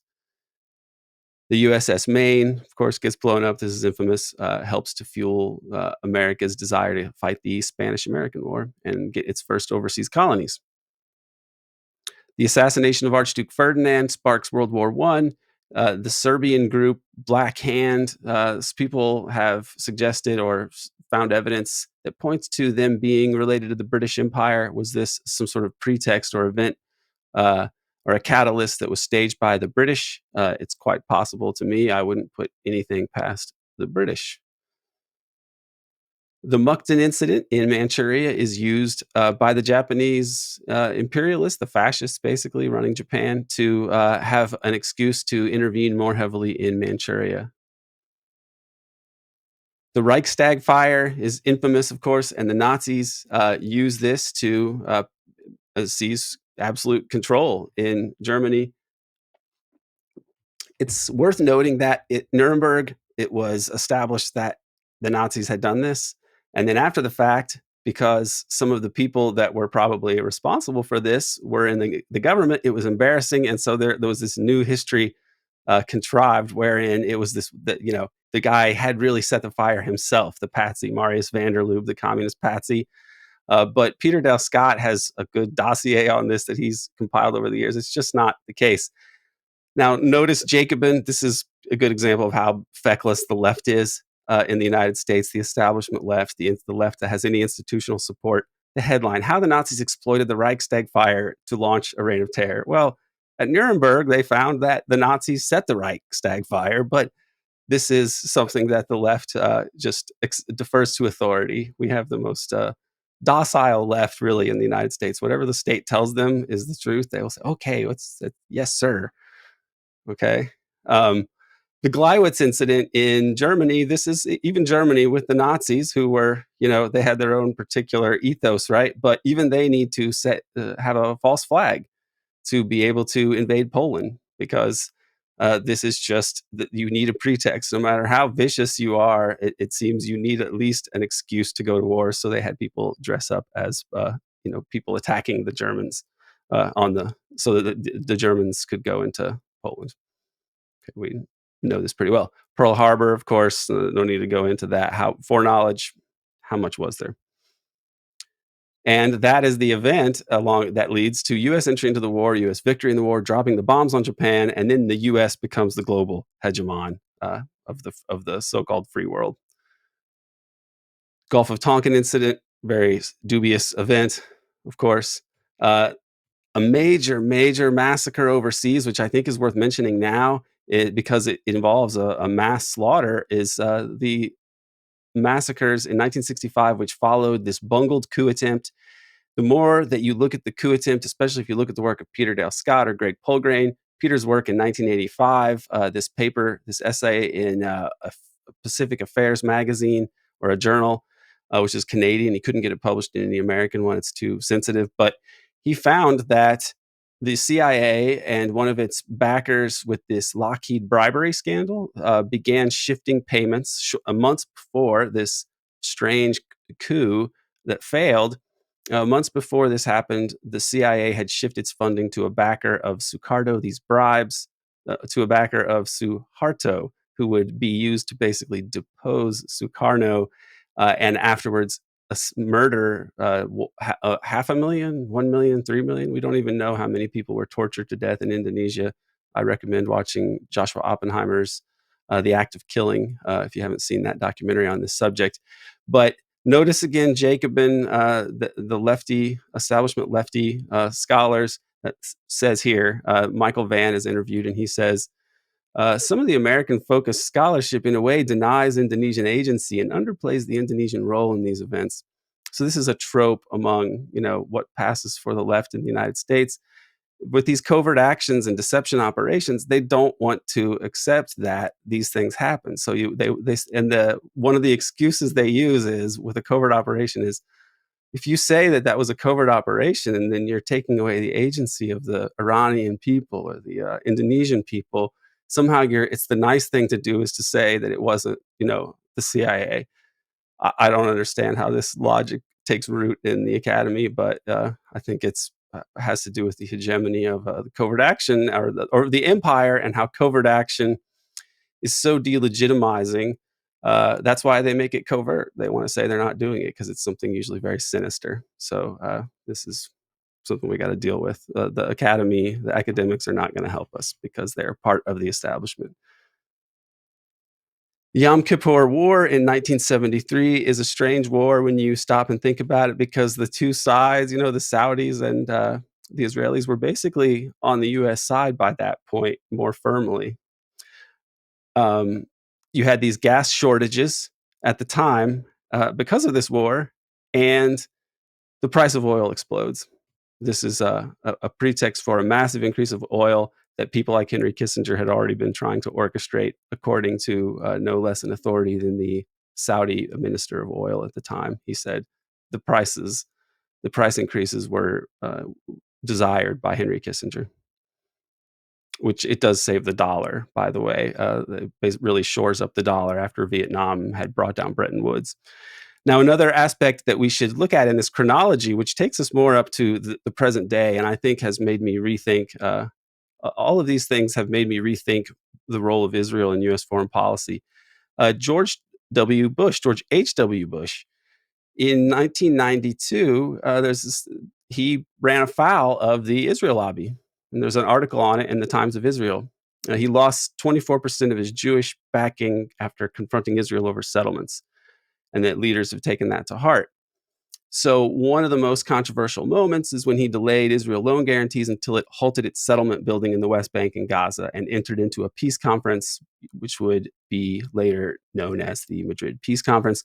This is George H.W. Bush saying, America, the U.S. will cut off aid to you if you do not enter into these negotiations for a Palestinian state. So he was looking to solve the Palestinian problem and the Israel-Palestine crisis at the end of the Cold War, because he saw it as antithetical to U.S. long-term interests in the region, just like Eisenhower did when he intervened in the Suez Canal crisis. There's always been a balance that the U.S. tried to strike for geopolitical reasons.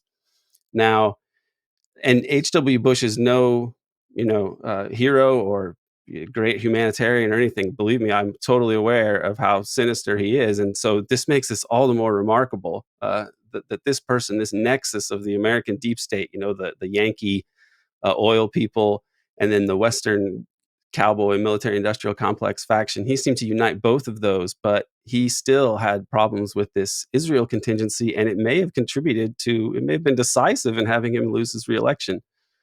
So he made clear the cost. His case makes clear what happens to you, that you will, if you fight all these pro-Israel groups, you could go down. He had a 70% approval rating, and then he ends up losing. It's really remarkable.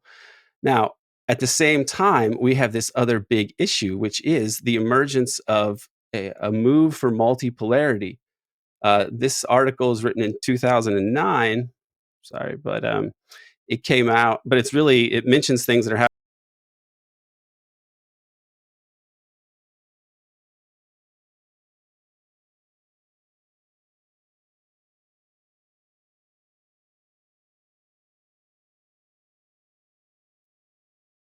Okay. Do you think he's dropped out? I'm back. Yeah.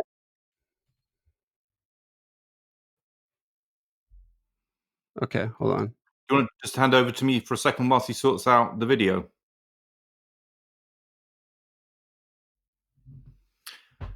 Hi, we just got a very brief technical issue there with Aaron's videos dropped out. Hopefully that should be sorted out in the next few seconds. Just a quick reminder to everybody out there, we are fielding questions at ic911.org. Please feel free to put them in, and we will try to field at least a few of them in the panel discussion afterwards. And he's back. Back to Aaron. Okay, I'm not sure what happened there, but what I want to talk about here is multipolarity and the way that this became a geopolitical issue beginning in the early years after the Cold War. This woman is writing about it here, and you can see since the late 1990s, the concept of multipolarity has gained prominence around the globe. Russia and China have included it or alluded to it in nearly all of their joint declarations, statements, and treaties dating from the mid-1990s to the present. So what is the U.S. response to this? Well, I think that you can look at what the U.S. is trying to do. They are using jihadis all throughout the 90s. So after the Cold War ends, you have those networks that were used to defeat the Soviets in Afghanistan. They're repurposed and they're used all over the place in the 1990s. This is called McJihad. Someone tried to write about this in the 90s, a political scientist, and he wrote the book Jihad versus McWorld. And it said, oh, it's the jihadis they're reacting to Coca-Cola and McDonald's, and they want to hold on to their old ways and what's going to happen here. Another author whose name I don't recall, but he wrote about this, shortly afterwards and said, it seems the U.S. is actually fueling this. This is actually McJihad. This is the U.S. creates its own, the West creates its own villains, and then it can go and, either use them as shock troops somewhere or use them as an excuse to intervene somewhere. So this is important when you think of 9/11. Additionally, in Israel at this time, you have the Clean Break document, okay? A new strategy for securing the realm prepared by a think tank, the Institute for Advanced Strategic and Political Studies. And it's commissioned by the study of a study group on a new Israeli strategy toward 2000, led by Richard Pearl for Bibi Netanyahu, then the Prime Minister of Israel, and included other Bush administration officials from the future, Douglas Feith and David Wurmser. And this document said removing Saddam Hussein from power in Iraq is an important Israeli strategic objective in its own right. So we see that Israel, the people that were Bush administration officials for the Iraq war, were making these arguments on behalf of Israel at the time. I mean, in the years leading up to this. At the same time, the more establishment forces in the United States, Zbigniew Brzezinski represents them. There's a study commissioned by the Council on Foreign Relations, which is the Wall Street think tank that planned the U.S. empire in the first place. They commissioned him to write this book on U.S. geopolitics after the Cold War. He calls it the Grand Chessboard, and he basically calls for controlling Eurasia and making sure that they prevent the rise of a counter-hegemonic bloc, especially that would include Iran, China, and Russia. So he's talking about how we don't want to have this. This is a direct response to China and Russia saying, how about multipolarity? The U.S. response is, how about we make sure multipolarity doesn't happen? And that's from Brzezinski, who is, generally speaking, if anything, a couple degrees to the left of the neocons. But, these are people dedicated to American domination, uber alles.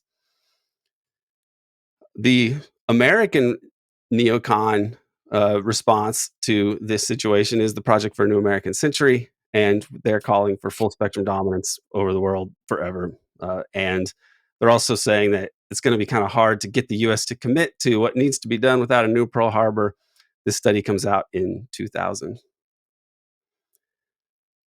A new Pearl Harbor happens with 9/11 and the anthrax letters. And in terms of like being able to adjudicate these crimes, there's cause for pessimism, as we probably all know, because even if they get caught red-handed, more or less, like even if some part of the state does its job and they investigate things properly, they're allowed to, and they find out, that it points back to the state, they'll just contrive some other cover story. The cover story for the anthrax letters, after it was found that they were from a U.S. laboratory, was that the anthrax was from a U.S. laboratory, was that it was just some random guy who just did this for some reason, pretended to be a Muslim because he had some weird crush on a cheerleader or something like that. It was a very strange case. After they had another guy they tried to pin it on who fought that charge off. Very strange.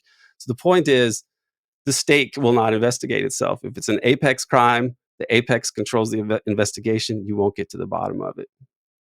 Iraqi WMD, what we don't need to say any more about that probably. Now, in 2007, this is, I think, important, and people have not remarked on this as much. The war on terror stalls. You have Brzezinski goes in front of Congress and he says, we need to be careful. There's going to be some sort of terror attack, and it'll be blamed on Iran, and it'll be used to start a war that'll be a disaster for the U.S. and the whole region. You also had John Kiriaku's torture fiasco, his terrible journey, his whistleblowing on this issue, on the issue of CIA torture, which may have been related to this as a way to kind of publicly chasten the Bush administration and hold back the neocons. So now fast forward a couple of years, or around, right before, really months before the Arab Spring, you have Zbigniew Brzezinski, and he had been sort of putting the brakes on the whole war on terror, 9/11 wars agenda. And then he goes on television and says, or no, not in television, he's speaking at I think it's a Chicago CFR meeting or dinner or something. And he says, there's going to be a global awakening. The whole world is waking up to injustice. They're all connected at the same time. And I remember this at the time because it may have been, I was watching somebody interview on Alex Jones. For some reason, I saw Alex Jones at this time. Maybe I shouldn't say this, but I do remember him saying, like, you see what he's saying? They're planning it. They're going to try to wake you up. They're cooking something up.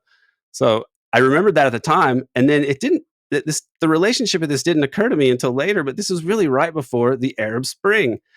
I think Brzezinski may have been kicking off like the revival of this whole anti-counter hegemonic campaign. Really, I guess you'd call it, like this whole way of like trying to continue this agenda to make sure the U.S.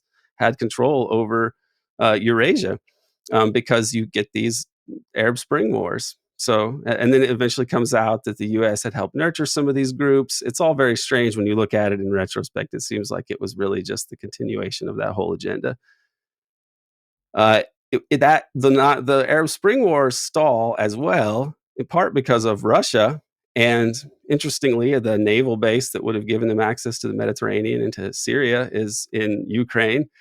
And you have the destabilization of Ukraine from a Russian perspective. You have Victoria Nuland passing out poisonous cookies to kill protesters. Not really. She killed them had them killed with snipers, but she did pass out cookies there, which was not quite respectable thing for a diplomat to do to a opposition group like this. But that's how it goes. The U.S. hand in this was really obvious. It was a coup that put in a threat to Russia right on its doorstep. You have Russiagate in the United States, which was a very strange event and made sure the U.S. Had a bellicose posture towards Russia at the time. It was a total distraction from the failure that led to Trump being reelected. Instead, it was just a way to blame Russia. We don't know where those emails came from, where the leaks came from. Some people think it was Seth Rich. That's a strange murder case. And the internet angle was also exaggerated and was very strange. These Buff Bernie memes were not really history changing, in my opinion. So that was a hoax. We have COVID, which I'm not going to say much about, except that it came from U.S. bioweapons research, apparently, and it had a major impact, and it seems to have been used either opportunistically or by design as a structural deep event.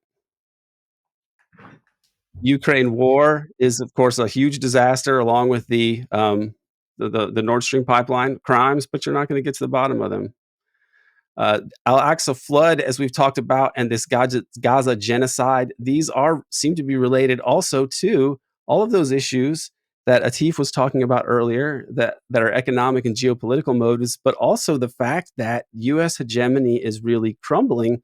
And I think that Israel feels like its window of opportunity for a final solution here with Palestine is running out, perhaps. And so they are going farther than people would have thought they would go on, farther than they've ever gone before, in terms of just slaughtering the people in Gaza. So I want to talk about SCAD versus deep events and ways academics can think about these and how useful they are. SCAD is useful as an academic or forensic heuristic. It's a way to put these things into a certain category so you know what you're looking at and you can talk about it. Deep events, or the way that Peter Del Scott approaches these, might be more useful for making detached observations for things after the fact and gaining historical insights and then thinking about how you can apply these. So these are very similar academic ideas. Now, in terms of what we should do in terms of thinking about justice, given the criminality that we see in the state when we study these things, Lance had a different idea than Peter. Lance basically thought, hey, I'm a public administration person. You solve crimes and you hang the bastards. Peter thought that there could be a cultural revolution of the mind eventually and a truth and reconciliation process of some kind eventually. But he thought that people really had to be prepared, or he thinks this now increasingly, that people need to be prepared for this revolution before it can really happen. He has some hope that civil society groups along the lines of the civil rights movement could be useful in this regard. The synthesis of these two lines of thinking, well, I've tried to do that a little bit. The proximate root of the problem is that there's no lawful sovereign over the domestic state and over the international system.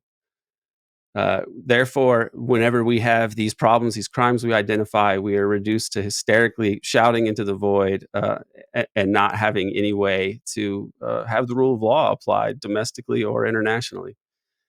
But as with every empire, these people are hanging themselves. I think nemesis really comes from outside. The non-West right now embodies humanity's desire to be free from exploitation and domination. They are really doing the heavy lifting to fight this sort of despotism that we're seeing. And I think its ultimate embodiment is in Gaza right now. And it seems to be really the perfect encapsulation in a really horrific way of so much that we have done for hundreds of years in the West. But we are not able to take power, so we can just post protest emojis and have Zoom conferences and try to raise awareness, and raise consciousness. The good news is I do think that this empire that's been around for hundreds of years is now on its way out. And that is exciting, although it's a little frightening because we don't know what they have up their sleeves to try to hold on to power. And I have other slides here, but I don't want to go any further than this. So I will just yield the rest of my, I don't have any more time, but I think I'll leave it at that and say that the problem is the despotism at the top of the state and the fact that this continues over the international realm. There is no lawful sovereign domestically. And internationally, there's no way to adjudicate disputes according to the rule of international law in any sort of fair way because of the U.S., by and large. Thank you, Aaron, for fascinating discussion, rich and detailed. We're going to move now to our final talk for 20 minutes before we go to the panel discussion. And we have last but by no means least, Vanessa Beeley, who's going to talk about the current geopolitical situation. And I think a little bit the sort of perspective of groups within the region, countries within the region as they resist empire and where she sees it as going at the moment. Over to you, Vanessa. Thank you so much, Piers. And I feel extremely privileged to be in such good company. I'm probably going to cross over definitely with Aaron on the clean break, so I'll skip over that a little bit, and I'll probably complement what Atif and Richard were saying. So basically what I'm going to look at is Washington and London's long war against the Middle East, or rather West Asia, the rise of BRICS, Global South independence, the emergence of a neo-pan-Arabism, and of course the multipolar world that has been mentioned by many people.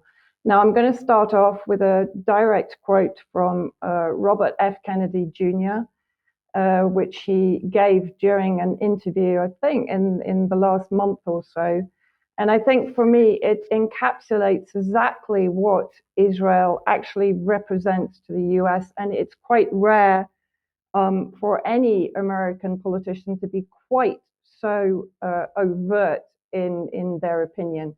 So I'll start the quote. Israel is critical, and the reason it's critical is because it is a bulwark for us in the Middle East.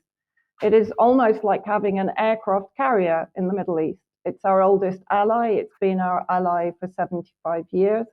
It's been an incredible ally for us in terms of the technology exchange, and building the Iron Dome, which we have paid a lot for, has taught us enormously about how to defend ourselves against missile attack.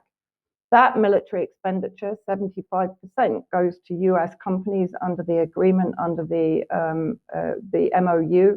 If you look at what's happening in the Middle East now, the closest allies to Iran are Russia and China. Iran also controls all of Venezuela's oil. Hezbollah is in Venezuela. They've propped up the Maduro regime. And so they control that oil supply. BRICS, Saudi Arabia is now joining BRICS, so those countries will control 90% of the oil in our world. If Israel disappears, the vacuum in the Middle East, Israel is our ambassador, our beachhead in the Middle East. It gives us ears and it gives us eyes in the Middle East. It gives us intelligence, the capacity to influence affairs in the Middle East. If Israel disappeared, Russia and China would be controlling the Middle East and would control 90% of the world's oil supply, and that would be cataclysmic for US national security.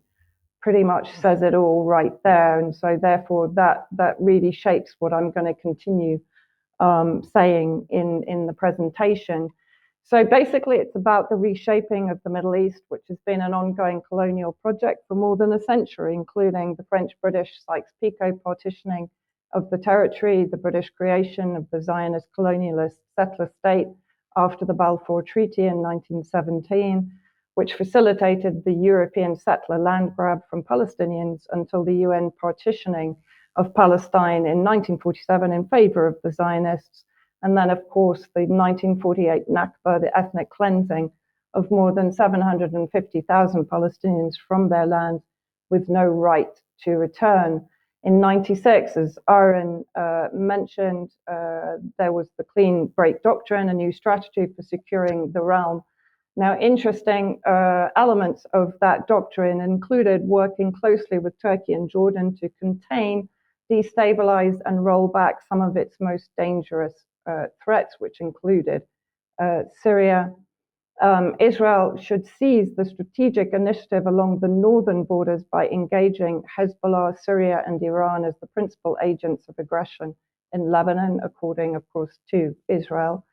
Direct attacks would be enabled on Syrian territory and against Syrian targets in Lebanon, a move to contain Syria and to curtail its alleged weapons of mass destruction program.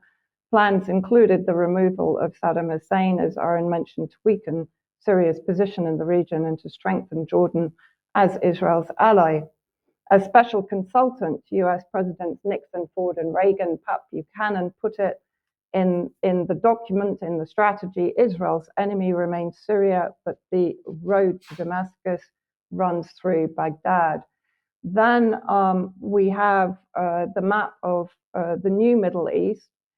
This map was prepared by Lieutenant Colonel Ralph Peters and published in the Armed Forces Journal in June 2006, and it was made widely available to the public. The term New Middle East was introduced to the world in June 2006 in Tel Aviv by US Secretary of State Condoleezza Rice, who was credited by the Western media for coining the term in replacement of the older and more imposing term, the Greater Middle East. Renowned author and historian Mahdi Nazem Roya said this announcement was a confirmation of an Anglo-American Israeli military roadmap in the Middle East. The project, which has been in the planning stages for several years, consists in creating an arc of instability, chaos, and violence extending from Lebanon, Palestine, and Syria to Iraq, the Persian Gulf, Iran, and the borders of NATO garrisoned Afghanistan. An article very recently in June 2023 in Jerusalem Post is headlined, "Israel is well positioned in the new Middle East."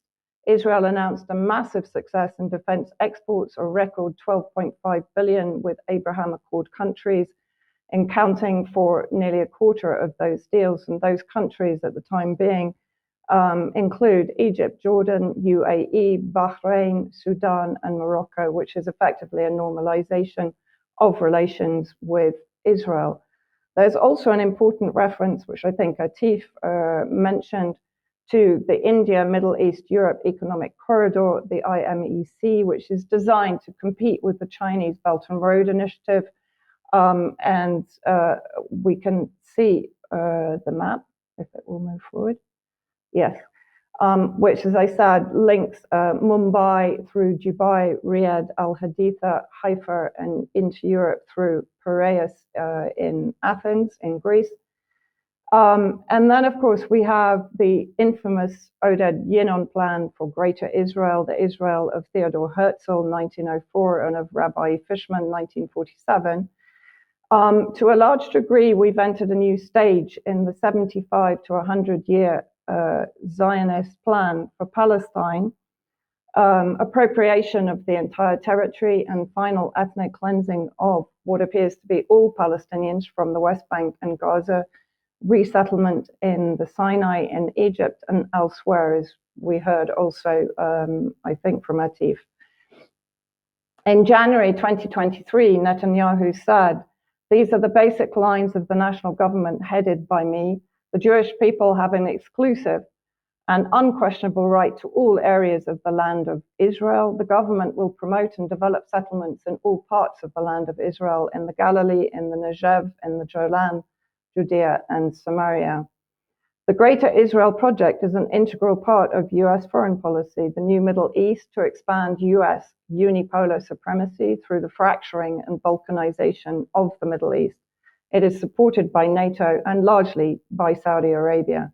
In March 2023, Israel's far-right finance minister, Bezalel Smotrich, caused regional uproar when he presented the map of Greater Israel at a conference in Paris, during which he also claimed there is no such thing as Palestinian people. The map showed Jordan and the West Bank within Israel's borders. The timing of October 7th events in relation to the imminent normalization between Saudi Arabia and Israel is also important to note. From Netanyahu's perspective, this rapprochement was a means to increasing Israel's foothold in the Middle East and confronting Iran. It would also have been a mortal wound for Palestinian justice and resistance movements. Under Trump in 2017, Washington declared support of the Zionist illegal settlements, recognized Jerusalem as the capital of Israel, and Israeli sovereignty over the Syrian Golan territories unlawfully annexed in 1967. Under Biden, there has been some shift in the narrative, but Washington endorses the Israeli annexation of the entire Jordan River Valley and the illegal settlements gradually consuming the West Bank. The Oded Yinon plan operates on two essential premises. To survive, Israel must, first of all, become an imperial regional power, and two, must effect the division of the whole area into small states by the dissolution of all existing Arab states. The Zionist strategy is that sectarian states would become incorporated into Israel's sphere of influence and would provide Israel with regional and moral legitimation. Very recently, Israeli Defense Minister Yoav Gallant made it very clear that Israel has no choice but to pursue victory in order to survive. He said, "The feeling that we will soon stop is incorrect. Without a clear victory, we will not be able to live in the Middle East." So this has become effectively an existential battle for survival between the Palestinian people and Israel, and in the larger picture in the region. Netanyahu, of course, needs victory in order to ensure his personal political survival and to avoid prosecution for corruption. Bearing all this in mind, we can better understand the reaction of the region to the events that began on October the 7th. It is fully understood by the countries of the resistance axis that include Lebanon, Syria, Iraq, Iran, and Yemen, that the US and Israel are seeking escalation in order to achieve their goal of destabilization and balkanization of the enemy states. Of course, as Kennedy describes, the military garrison, which is Israel in the Middle East. So I'm going to look now at the escalation and provocation by US and Israel since December 2023. Of course, it's been ongoing since October the 7th, particularly in the northern occupied territories on the border with Lebanon, but also in multiple aggression against Syria by Israel. On December the 25th, the house of the commander of the Iranian Revolutionary Guards in Syria, Brigadier General Razi Mousavi, was targeted by Israel in the residential area of Sayyida Zainab, southern Damascus. It's also a busy pilgrimage area for Shia Muslims, and at that time, on Christmas Day, was packed with civilians. One of the longest serving IRGC officers in Syria and a close friend of Qasem Soleimani, assassinated in January 2020 under the Trump administration. Mousavi was responsible for supporting the resistance fronts in Syria and the training of Palestinian resistant factions inside Syria. Israel regularly targets Syrian Arab Army positions. We are actually expecting an attack tonight, so if you hear anything incoming, there's nothing I can do about it. They do come in relatively close to me. And they have attacked artillery and air defense positions in Syria and targeted the civilian airports of Aleppo and Damascus multiple times in 2023 under the pretext of eliminating Iranian forces or influence inside Syria. It is a clear attempt to reduce Syrian defense and even offense capability in the event of escalation, rarely reported in Western media. On the 2nd of January, targeting southern Beirut, the capital of Lebanon, Israel assassinated Hamas deputy leader Salah al-Aruri, who was also instrumental in the creation of the Qassam Brigade's military wing of Hamas. This was the first strike on Dakheh in southern Beirut since the 2006 war between Israel and Hezbollah. Now, before Christmas, the Zionist regime officials had been increasing the threats against Lebanon and Hezbollah. Netanyahu had threatened publicly to turn Beirut into Khan Yunis, which is in the south of Gaza, if Hezbollah refused to withdraw north of the Litani River. Israel invoked UN Resolution 1701, which was introduced after the 2006 war to guarantee no weapons or militants south of the Litani River, in the hope of bringing the US into the conflict, which has failed. Hezbollah has always refused to withdraw from the south, and their long-range and short-range weapons are not clustered only in the south, but throughout Lebanon. So this is largely an exercise in escalating the conflict with Hezbollah. After the strike in the capital city of Beirut, Secretary General of Hezbollah, Sayyid Hassan Nasrallah, has vowed to retaliate to the point where sufficient deterrence is reinstated against further Israel attacks on Beirut. Yesterday, 62 missiles were fired at Meron base in the northern occupied territories. Meron base is responsible for all air operations towards Syria, Lebanon, and the northern part of the eastern Mediterranean. It also constitutes a major center for electronic jamming operations in these zones, and it's believed to be the base that would have directed the strikes on al-Aruri in Beirut. This is considered to be only phase one of the retaliation by Hezbollah. Lebanon itself has filed a complaint to the UN Security Council over the killing of al-Aruri, calling it the most dangerous phase of Israeli attacks on the country. Local journalist writing for the Cradle media, Hassan Elaik, Tel Aviv's assessment of war with Lebanon is based on its reading that Hezbollah wishes to prevent a major confrontation at any cost. Not only is this calculus wrong, but it also has muddled the Israeli minds to the point where this may itself lead to the outbreak of a destructive war between the two sides. It also points out that we've had 3 stages so far of the Zionist aggression against Gaza in particular, but I would also say against West Bank. So stage 1 is the obliteration of northern Gaza, which Atif has referred to, the slower destruction of the West Bank. Stage 2 is the occupation of strategic areas of southern Gaza, which is supposed to be the safe zone, of course, where more than 1 million displaced Palestinians have been forced to gather in appalling conditions and still under Zionist bombardment. The IOF withdrawal from Gaza in the north does not signal the end of the war on Gaza. Many regional analysts believe that reducing the pace of the ground war in Gaza is a prelude to an Israeli war on Lebanon, and we're certainly seeing an escalation on the northern occupied Palestine front, where an estimated 230,000 Zionist settlers have been forced to flee the settlements on the border with Lebanon. There's a belief that Israel is implementing a US decision to push the war into a 3rd phase before the end of January 2024. This requires the war to be lower in intensity to distract from the mass slaughter and brutal ethnic cleansing of civilians in Gaza, and of course coincides with the case that's being brought into the ICJ by South Africa.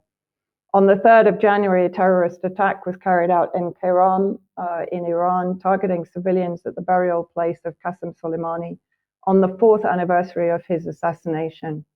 More than 173 were injured and 84 killed in the attack.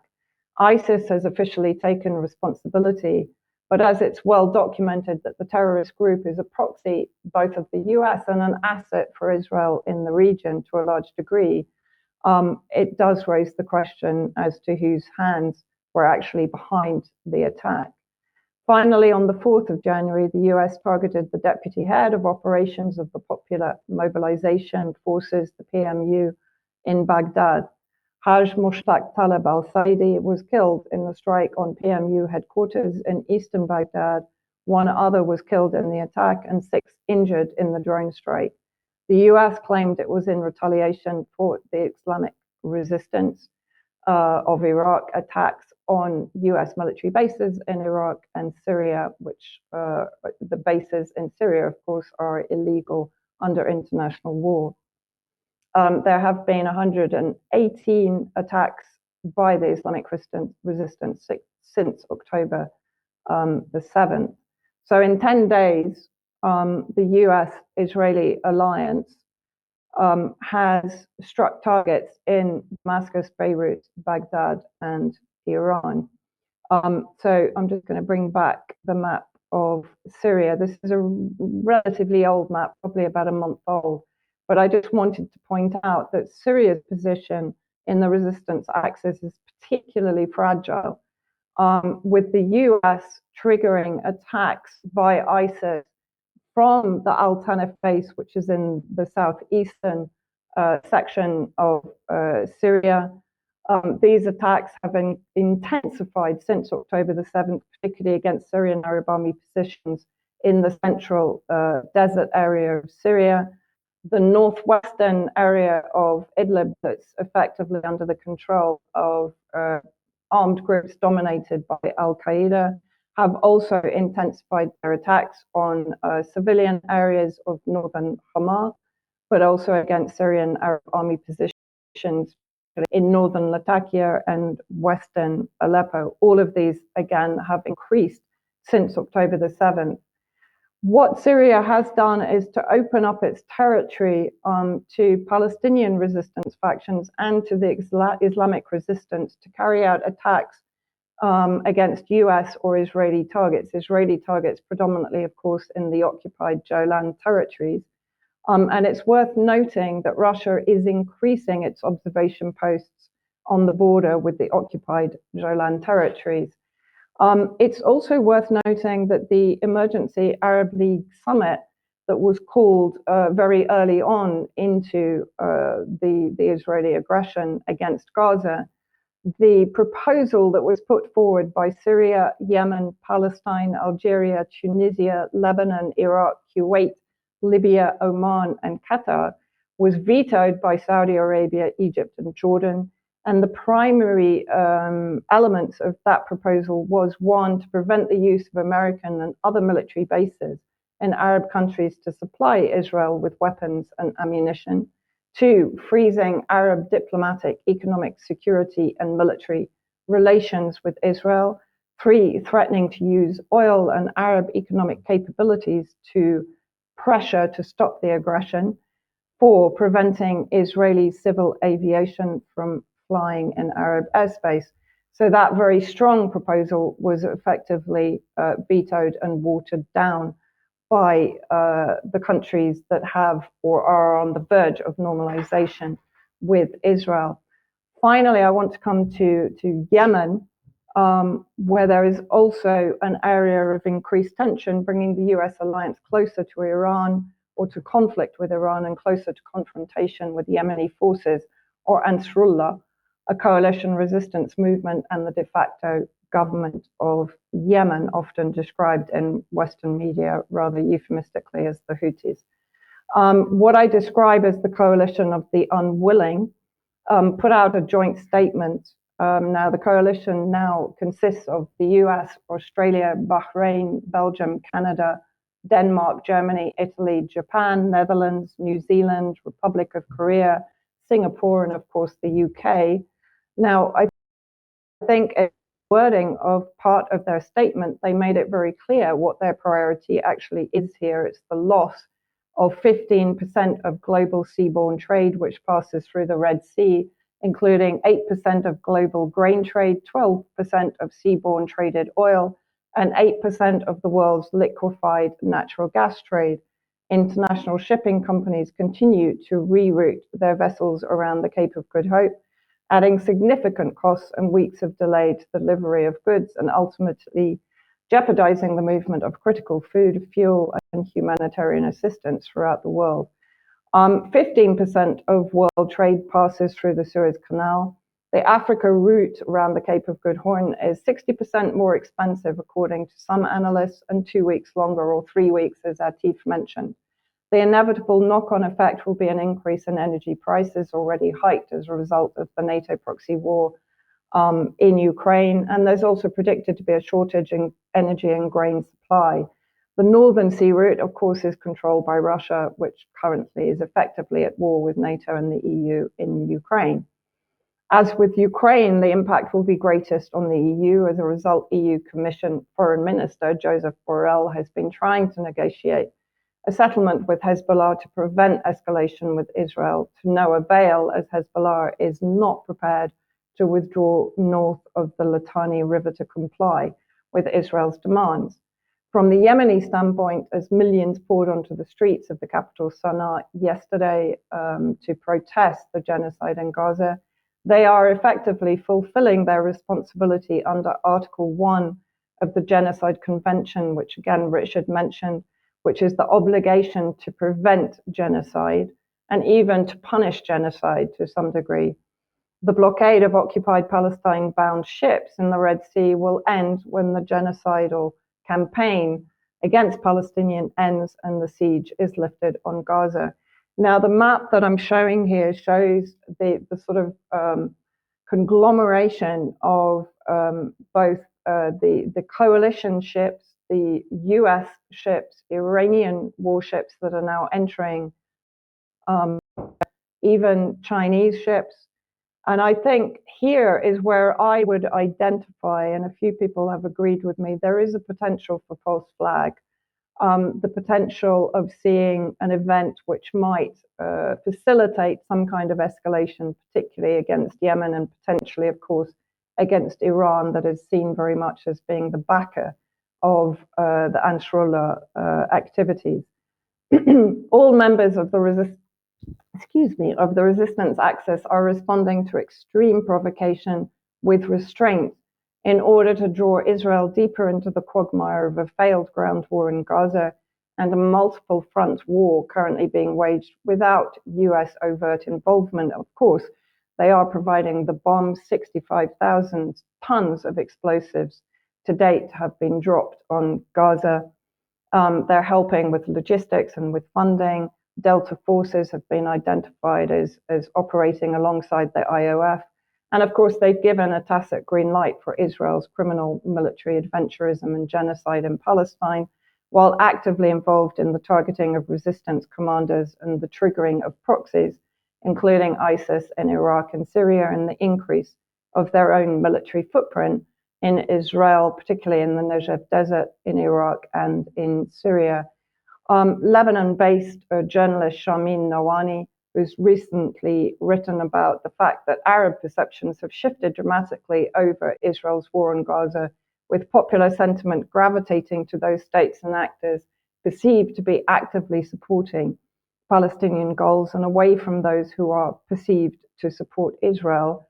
And she says, but if the confrontation between the two axes escalates, Arab perceptions will almost certainly continue to tilt away from the old hegemons towards those who are willing to resist Israel on the region.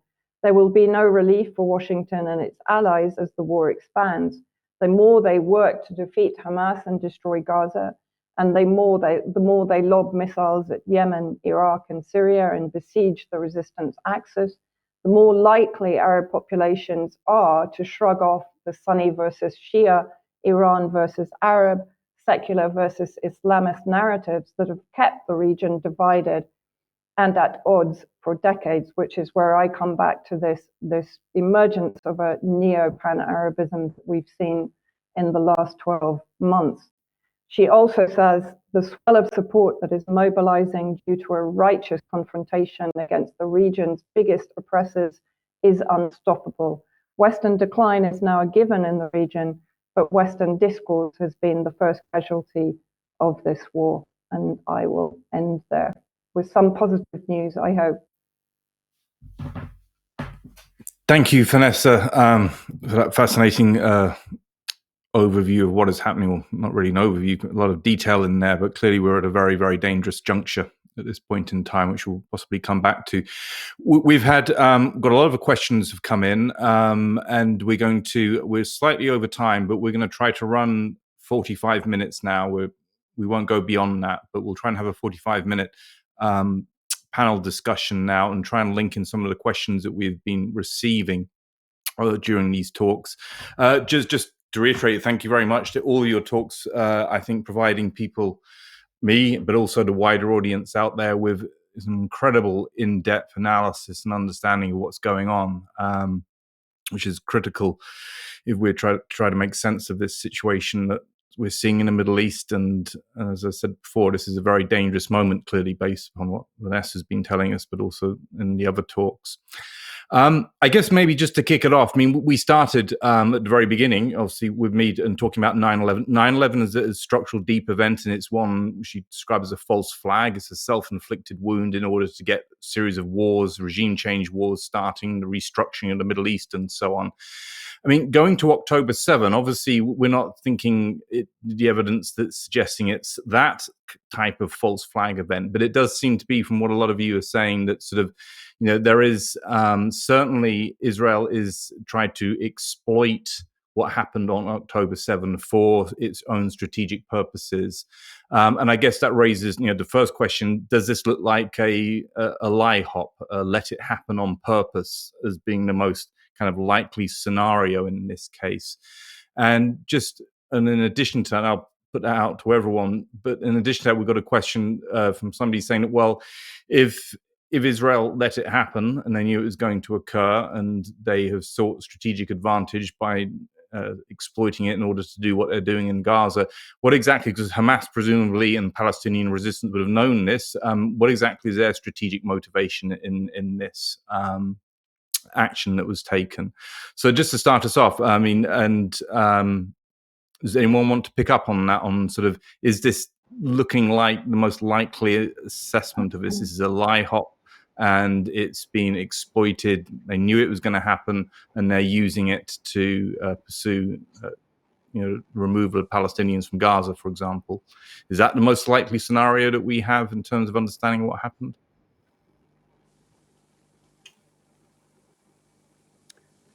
Piers, I would say it's something like Aaron, because he was staying most focused on that. Yeah. I mean, it looks apparently like they would have let some attack happen, and that the response was rather slow, and that they also used, massive, indiscriminate violence, to attack the Hamas and others, in order to have a higher death count because they preferred that to hostages. So I mean, the way that they have exaggerated it and used it this way, I think that they would have. There's a lot of reason to think that they let it happen, and that they came in and even added a lot more. I don't know that. I would guess, honestly, that it was the plan, the objective of Hamas and these other parties that had joined, not to attack civilians, not to massacre civilians, but actually to take hostages. I think they wanted hostages. That's logical, and that does seem to be what we hear from the hostages. So that makes the most sense to me. If I'm not saying there were no atrocities, and I can't know everything that happened, but the fact that all of these things have been debunked, and even when they come out with these rape stories, as Max Blumenthal has done very well, they're actually very thinly sourced, and there's nothing really to hang them on. So the way that they're being treated so credulously, despite a much real confirmation in terms of evidence, is really notable. Now, on the side of Hamas, why they would have done it, I think that preventing the normalization of relations between Saudi Arabia and Israel may have been the more pressing thing for them. I think that if Israel is not able to really go forward with this as they had planned, if they're not able to massively ethnically cleanse the Palestinians in Gaza, then I think it will redound to Israel's strategic defeat massively, because they have lost so much legitimacy here. I don't even think if they liquidate the Palestinians that this will be a win for them, because their position in the world depends on U.S. hegemony, U.S. control of the dollar, and U.S. as the global bully, and that is all crumbling. I think that is partially why they did what they did, along with Benjamin Netanyahu's political fortunes. So if Hamas, even if all of Gaza gets wiped out, Hamas may actually they may actually win in terms of destroying Israel, because I don't see how Israel can be viable in the post-U.S. unipolar world as a pariah, and as the perpetrator of unspeakable crimes, of genocidal crimes that we haven't seen. Something like this on this scale happened in Indonesia in 1965, but there wasn't TikTok videos. It wasn't the whole world watching it saying, "Can you stop this?" and the U.S. saying, "No, this is not happening. What you're seeing is not what you're seeing. This isn't what it is. We can't do anything about it." So I think it's a disaster, but it's also very dangerous, because I don't know that the people in charge of the U.S. war machine are going to suffer this defeat gladly, along with Ukraine. It seems like the U.S. empire is on its way out. So kind of a let it happen, but one that has backfired, or is backfiring now, effectively. Atif. I would like to add a couple of things. First, this is not the first time Israel has invaded Gaza and has come in and out several times before. I doubt very much that whatever plan they are executing now, this was not part of a plan that they have prepared for. There is evidence they have been talking to the Egyptian government, trying to transfer the Palestinians into Sinai, or even into a new city they created in the desert. So, to some extent, a plan of the Israelis to empty Gaza, for the reasons I've mentioned and for the other reasons that my colleagues have mentioned, is there, and there is no question about it. Israel is seeking economic advantage and exploiting the opportunities that this emptying of Gaza would present them with. Why would the Palestinians do it? I mean, I think Aaron has already mentioned the idea that it seems every Arab country, well, I won't say every, but at least the Gulf countries seem to have accepted this Abrahamic initiatives, and they're making their ways. Maybe Saudi Arabia did not declare its agreement with Israel, but certainly it never denied it, and at some time mentioned that things are really moving in the direction of a greater normalization. So, to some extent, what the Palestinians have done have been motivated by the fact that the Palestinian question all of a sudden has become on the back burner of the Arab agenda. So what they've tried to do is basically, even if Israel knew and they knew might not really succeed totally, is that they basically and fundamentally turned the tables around in such a way that the Palestinian question that has been put on the back burner to simmer in the background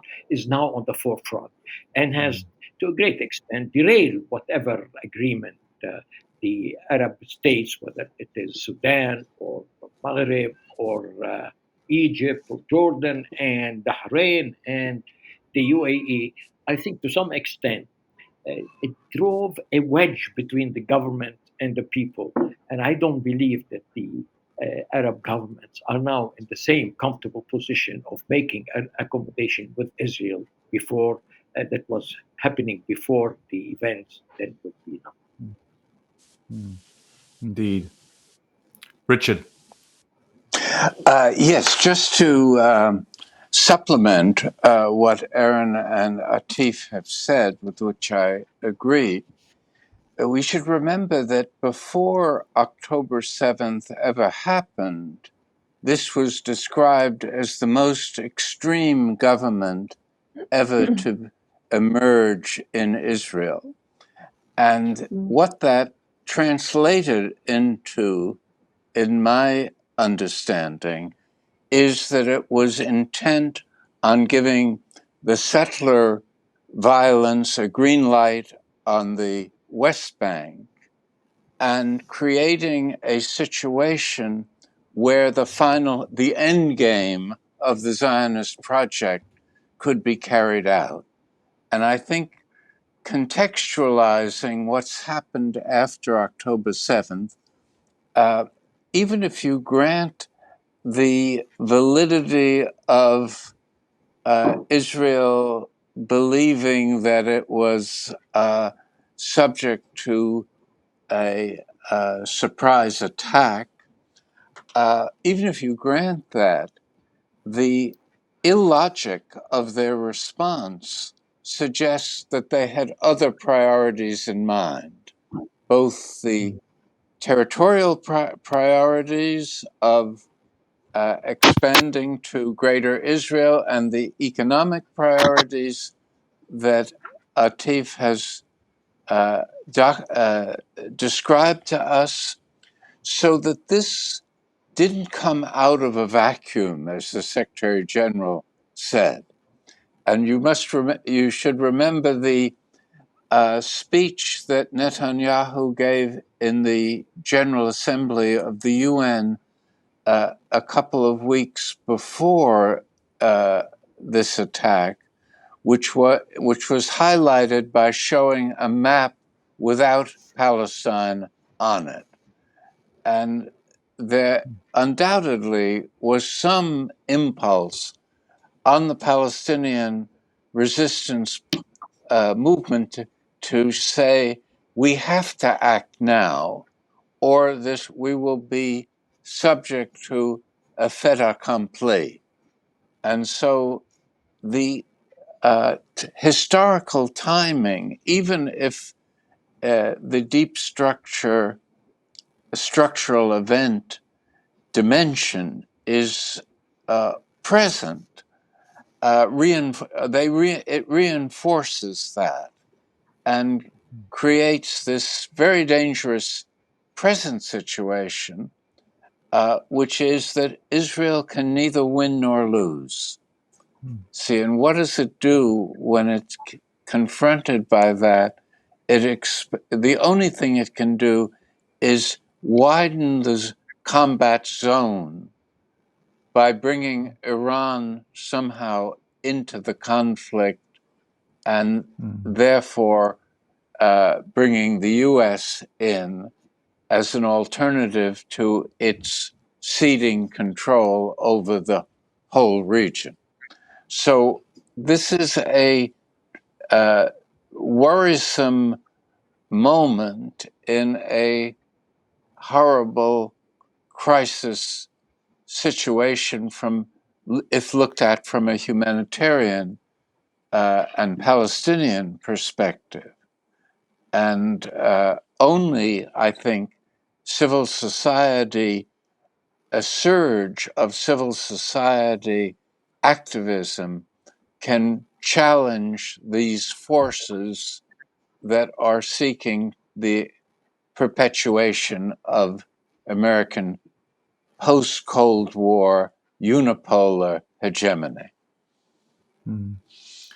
Yeah, certainly kind of the feeling I get is the weakening empire and the increasingly extreme, desperate actions and so on being taken both the US and Israel, which, the point you made earlier, creates this very dangerous situation, sort of a wounded animal, as it were, becomes more and more violent.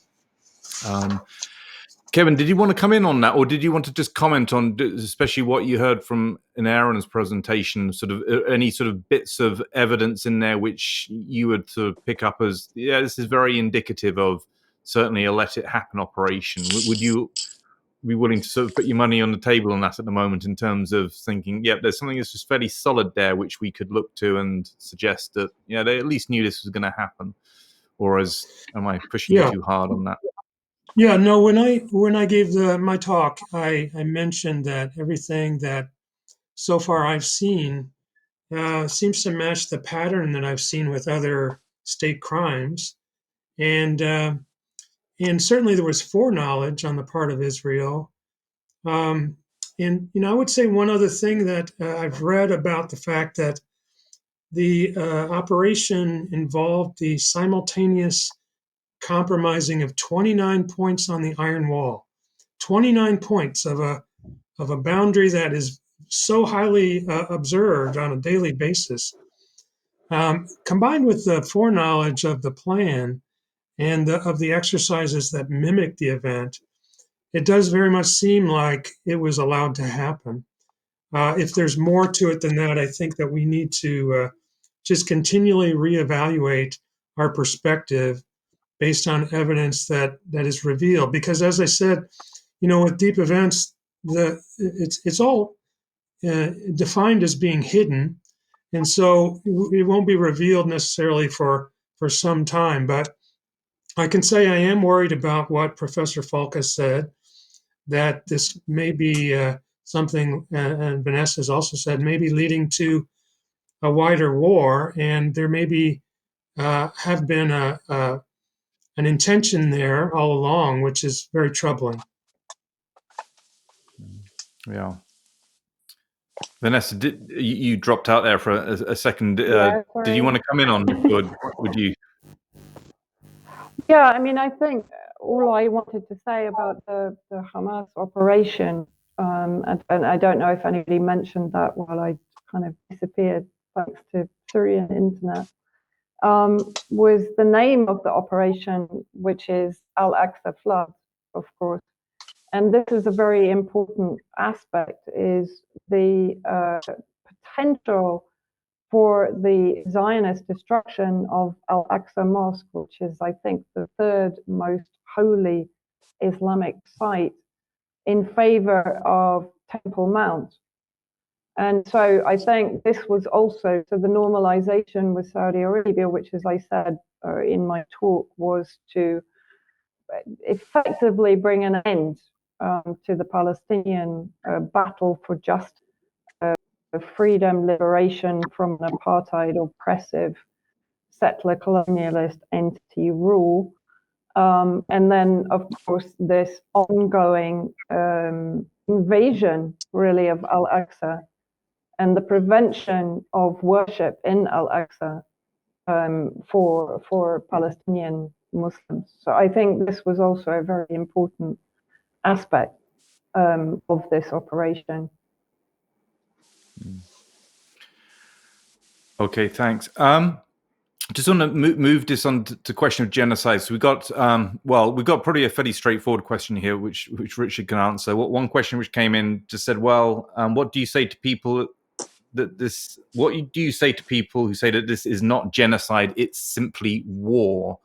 I'll just pass that to Richard to quickly address before we get on to other issues in relation to the genocide question.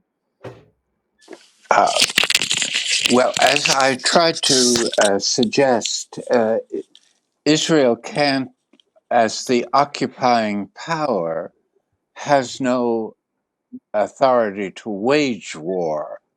It has the authority to reestablish its security by reasonable and appropriate means, while upholding its primary obligation as the occupying power of protecting, not decimating, the civilian population.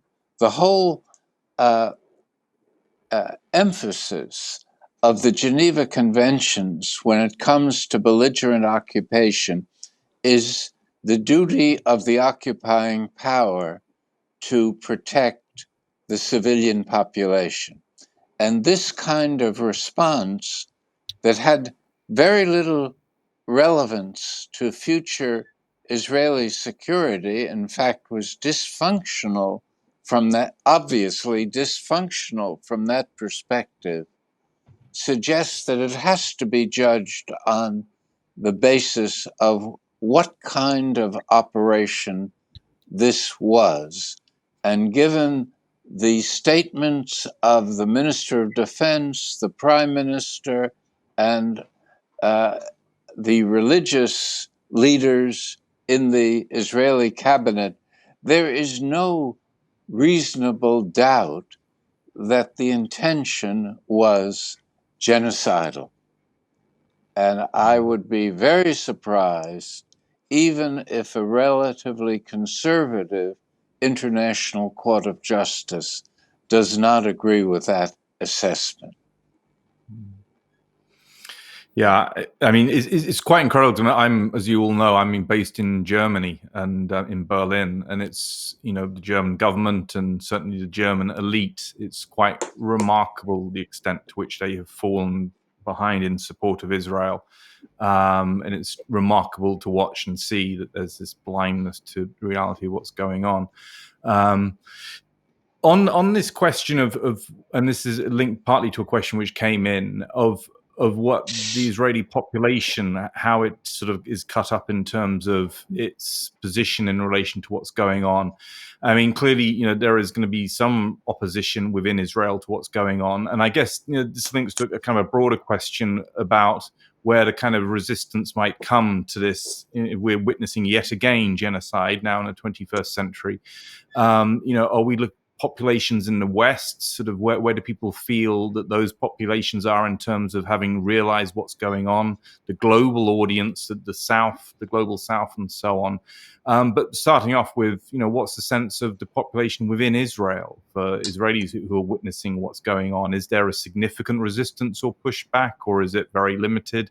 Is the pushback going to have to come from Western populations or from the global South? Where do people see the pushback coming from against this genocide?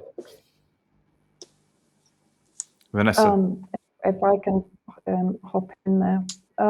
Well, I've seen a number of interviews with Alistair Crook, who has a wide breadth of experience of Israeli society and the Middle East.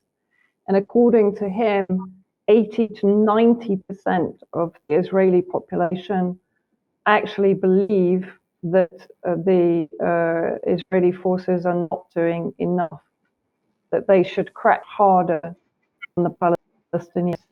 And of course, as they perceive it, there are no innocents in Gaza. Are all capable of carrying out acts that you know were or were not carried out on October the 7th. There is, however, a strong pushback against particularly Netanyahu, but even against the security services, against the army. I believe now there is a court case by the families of those that were killed on October the 7th by the IOF helicopters and tanks, both on October the 7th and I think 2 days after, to take them to court for the killing of their relative. There's a huge amount of fracturing within Israeli society, but as regards the attitudes towards Palestinians, as Alistair has said on a number of occasions, it's a very percentage that want an end to it, that want Palestinians ethnically cleansed from all of the occupied territories, including West Bank and Gaza.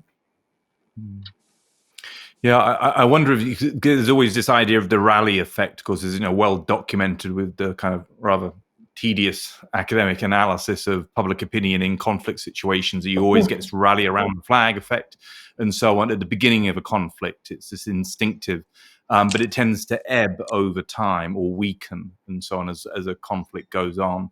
But maybe this ties into what Richard was saying. You've had a shift to the right, a very extreme government in Israel, probably with a huge amount of propaganda surrounding that, and the Israeli population being subjected to that. That sort of maybe that's going to be the last place we're going to see sort of serious sort of popular pushback. Also massive indoctrination. I can't remember the name of the documentary that was very recently released, but a terrifying of indoctrination, the garden upwards, which has ensured this expansion of extremism and expansionism, because of course Netanyahu is a revisionist Zionist that goes back to the Jabotinsky cult, which had very close alliances to the Nazis in Ukraine through Simon Petlura, and is effectively a very supremacist, expansionist cult. And so therefore that's very much what is filtered through the education process in Israel, and it is effectively indoctrinating and programming Israelis into the thinking that they now have. And just to add a word to that, we should remember that authoritative human rights groups had concluded in the years, the 5 or 6 years prior to October 7th, that Israel was an apartheid state. And part of what allows the genocidal narrative to take such a vicious form is the total dehumanization of the Palestinians as human beings, entitled to the protection of law and morality.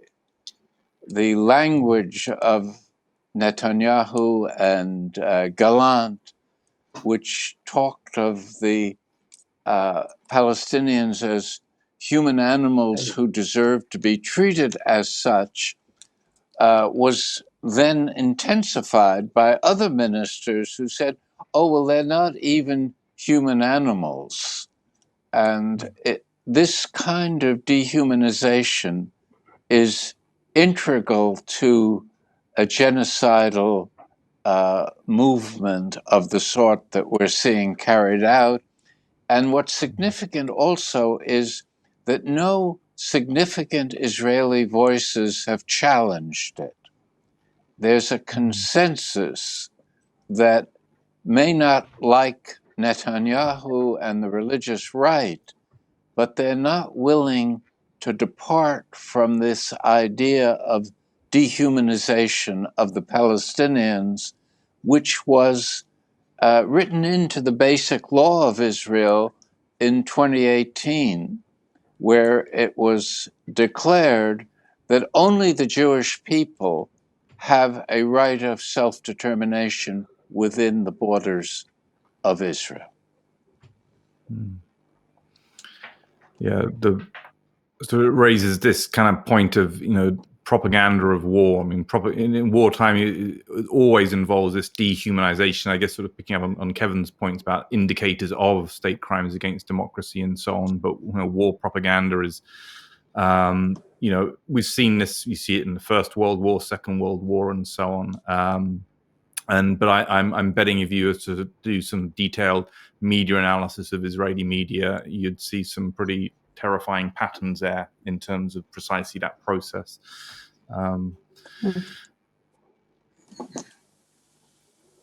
Okay, we've got a couple of very specific questions, and I will obviously we'll run for another 10 minutes up to so we had 45 minutes, but I'm conscious of everybody's time, and you've given an awful lot of your time so far. Got a couple of very, very specific questions. One was for Kevin, actually, in relation to if you can detect these events in real time, what do you do then? What's the purpose of that, Right. of being able to Yeah. So, as it's yeah. happening? I mentioned a little bit about the fact that this is not an academic exercise or necessarily an attempt to, document history. It's really for practical purposes for those of us who are individuals living in the world and trying to understand what's going on. And so I gave a couple of examples of things we could use this perspective for. First of all, to reject narratives that are obviously false. That's going to help us understand what's going on better and be able to make decisions relative to any information we receive about it. And also to reject sources of misinformation. So, as we watch these events unfold, we'll see, as we do with most deep state events, I think, we'll see sometimes sources of information that don't appear to be being as forthright as they could be about the actual facts of what's happening.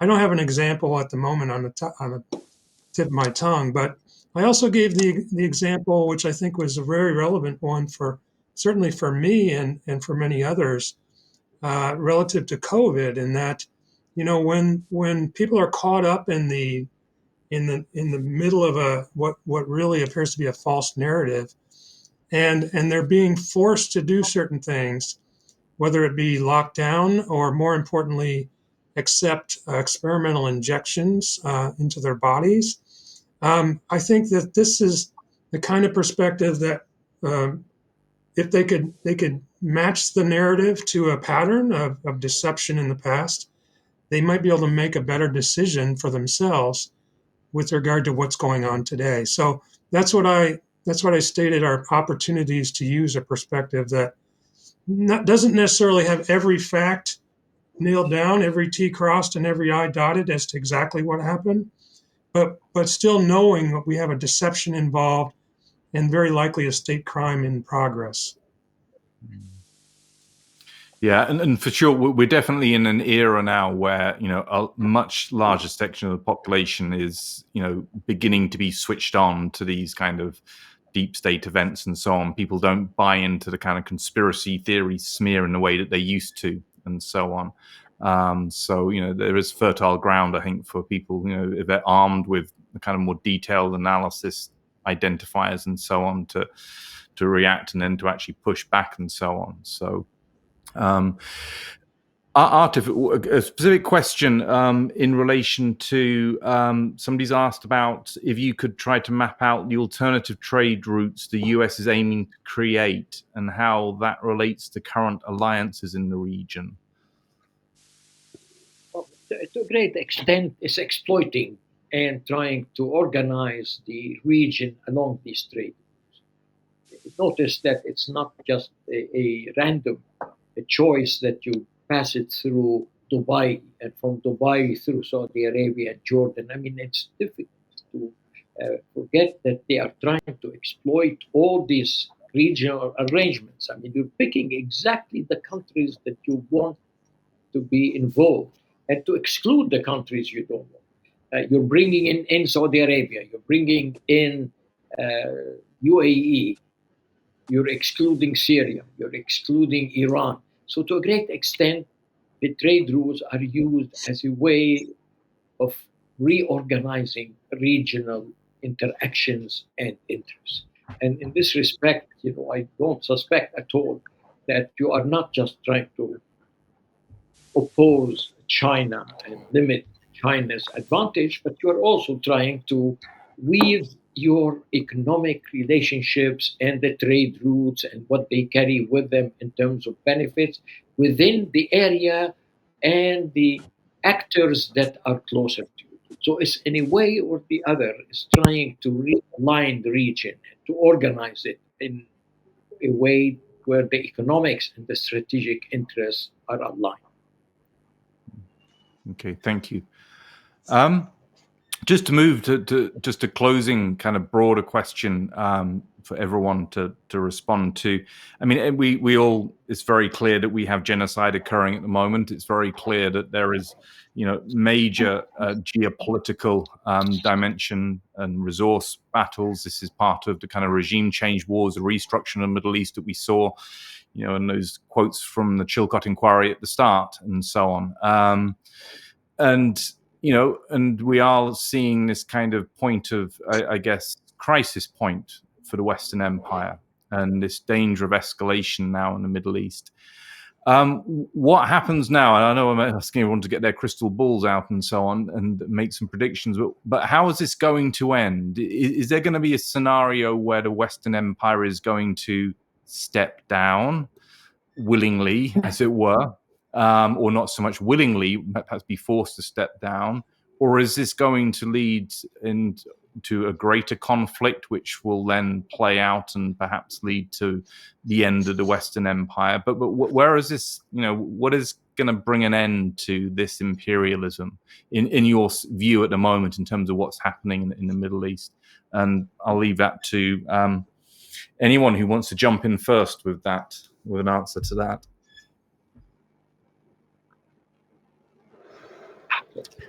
Maybe I'll jump in just to say a couple of words. There are about three dynamics here, and depending on how these dynamics would work out, they're going to influence the course of events. One of the dynamics that has been established is the big wedge between Arab governments and Arab people.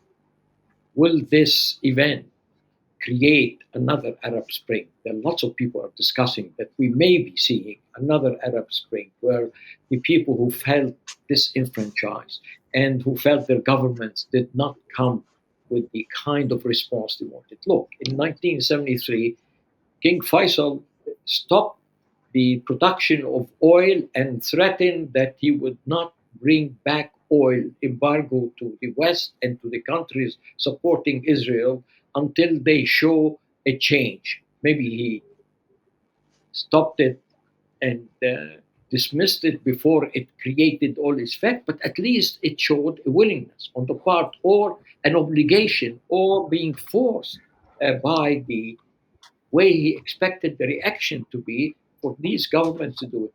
In this conflict, have you heard one single oil producer saying, I'm going to cut my production until the West would show some accommodation, some understanding, and would refrain from supporting Israel? Did not. I guess that this is going to be a far more challenging issue. These regimes are now keeping this conflict going and have an interest in keeping it going because they know when the guns are going to stop really blazing, they have to face the chorus of their own people to see why have you, Egypt, not delivered food when you have a Rafah passage? Why didn't you do more? Why did you threaten to do more? Why Saudi Arabia you didn't even mention at least a day or a week cut in the oil supply to the world? Why every other country have not really, particularly Arabs, including really Iran and others, have not come with any concrete support or at least a measured and a effective initiative that would have really had some impact. So this is the first dynamic.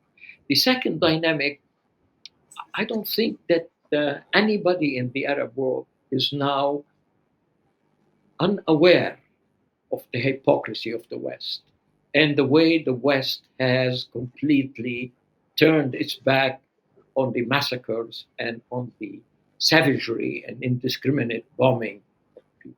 To a great extent, countries like France that had really somehow projected itself to be independent, neutral, and not pushing the US agenda. Where is that West? They all seem to be exactly on the same side and have not in any concrete way came to put an end. They refused even to have a humanitarian, extended the humanitarian ceasefire. So this dynamic of where the West hypocrisy, where all the masks have completely fallen, where people are now exposed for where they are, they no longer fooling the people, talking about human rights. The third dynamic is the big difference between how the West reacted to the Russian invasion of Ukraine and how they have reacted to the invasion of Israel. I think these three dynamics are likely to play and to have an influence on the course of events that are likely. Yeah, for sure, the double standards, etc., are absolutely crystal clear at this point. And I think felt by a lot of people in Europe on the street as well, maybe not in the elites, but certainly across populations, in Ukraine as well. There's a lot of unease, I think, on the German street about what's happening in Israel, Gaza, which you don't see reflected in the governments and so on. But there is one positive dynamic, and just only say one thing. And this is something I have experienced firsthand in Canada, is the strong support of the youth and of segments of society in the West that were willing to go on the street and were willing to lose their jobs and were willing to confront the established order, standing on the side of humanity and defending the sanctity of life and the protection of civilians. This was never seen before. I've experienced this firsthand.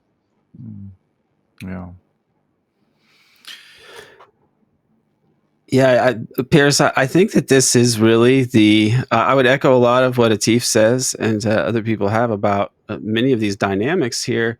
The U.S. position is weaker than it has ever been. I was speaking to Lawrence Wilkerson recently, and he was a Bush official under, I think, in both administrations. Really, he had a lower position before and was in the military.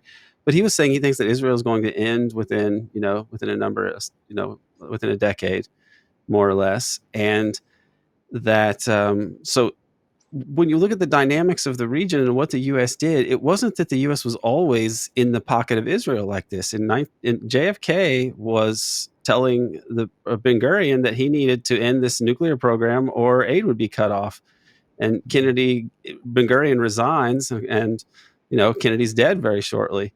And then you go in the next administration, it's basically LBJ gives them a pass to attack the USS Liberty and to start that 6-day war.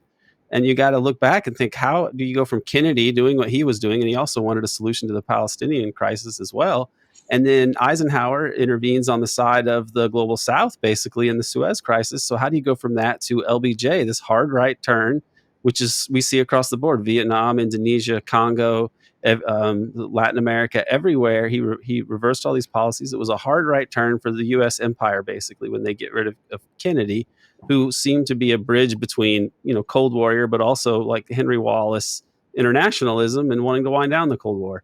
And they didn't. They took a hard right turn.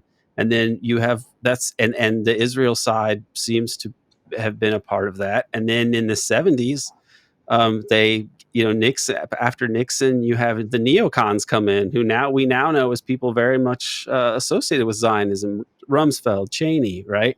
That's who ends up emerging from the chaos of Watergate. And then you have a Carter administration that's kind of feckless. But then Reagan brings these guys back, all of these right wingers, and it's as though the Watergate and the Vietnam War lessons and everything else never happened. You end up more right wing, more aggressive, more pro-Israel than before. And and then you have the end of the Cold War. Bush tries to deal with this, and he can't. He's overcome. Probably, as Lawrence Wilkerson was saying to me, and that article that I showed as well, probably because of Israel. I think it's been hard for people to grasp how powerful Israel has been.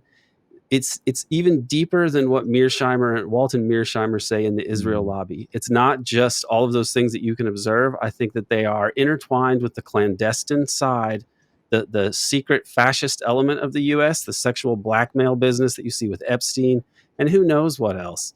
I mean, the Zionists are fanatical in their beliefs, and when you look at how after the end of the Cold War, and especially in the 2000s, the U.S. abandons realism. They don't even function as an effective empire because there's something at the top of the apex of power, the black box that we can't see in, that is making them pursue stupid and crazy policies. And these are generally things that when you look at them, you see that, like, well, they are also in accordance with like hardline Zionism, and nobody ever questions Zionism in the US. And now that we see what Israel is getting away with in broad daylight, it points to them being even more powerful than people like Mearsheimer and Walt were trying to tell us. It is perhaps the explanation for how the US went from being a pretty vicious empire, but kind of a pragmatic one, to being kind of insane in the 21st century, to the point that we've basically lost the empire. And a lot of it is due to the consequences of these actions that were taken pretty much in accordance with what the Zionist faction of the American deep state would have wanted. And this is a lot for people to try to process and understand. It didn't really require me to revise my own thinking about the deep state, because I basically said the same thing, that yeah, sometimes we outsource things to countries and they get powerful because they are doing, dirty deeds for us. And the Israel lobby is a part of the deep state. Yeah, I said all those things before, but I didn't really grasp how significant it was until this. It is these two projects, U.S. global dominance, which is really a disguised fascism, because they'll shoot you like JFK if you are in the way of the empire. And then there's the Israeli version of like more blood and soil, scary fascism, of a German flavor. I mean, that's really what it is ideologically. And there's a lot of resistance to wanting to acknowledge that. I'm not saying that Zionism equals Nazism. I'm just saying Zionism, as we see it unfolding now with Gaza as this concentration camp turned into a death camp, that they're not the same thing, but they are the same type of thing. And this is something that more and more people are finding themselves unable to deny anymore. And I think that as the U.S. is materially weakening, you have this terrible loss of legitimacy for the U.S. and for Israel for what they are doing now. And once the reality of what we've done in Ukraine really dawns on people and becomes totally undeniable, that's going to be even worse. I don't know how U.S. hegemony can continue in this way. And thus, these are going to seem like really horrible, counterproductive moves of a dying regime that has intertwined U.S. imperialism and Zionism because of historical accidents and circumstances. And when this dissipates, it will be for the good of mankind, as long as it doesn't involve nuclear doomsday.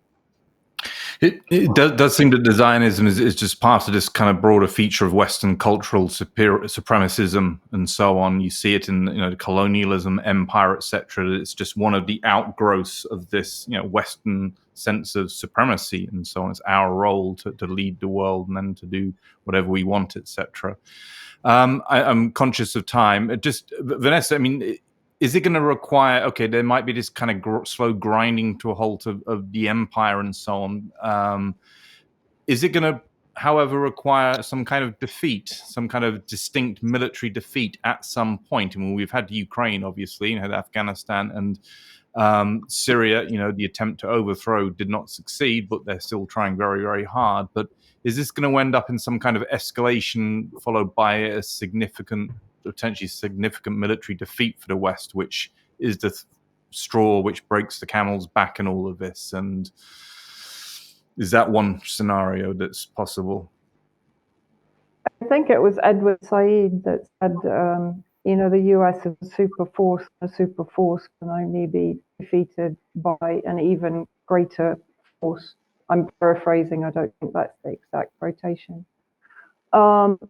I think what we've also seen from Yemen has been incredibly effective because it really has damaged the economy. I mean, Atif, you were talking about the fact that many nations hadn't responded in this way, despite the proposal that was put through at the Emergency Arab League summit that was vetoed by Saudi Arabia, Jordan, and Egypt. And I think so. There's two streams here. First of all, there is the success of the Yemeni operation, for which there is potential for Yemen to be attacked, although it's undergone already 8 years of incredible aggression by Saudi Arabia, UAE, Israel, kind of leading a proxy war against Ansarullah in Yemen. And as you know, the Ansarullah spokespeople have said, well, stop threatening. You know, if you're going to attack us, attack us. But so far, it's been a lot of belligerent rhetoric.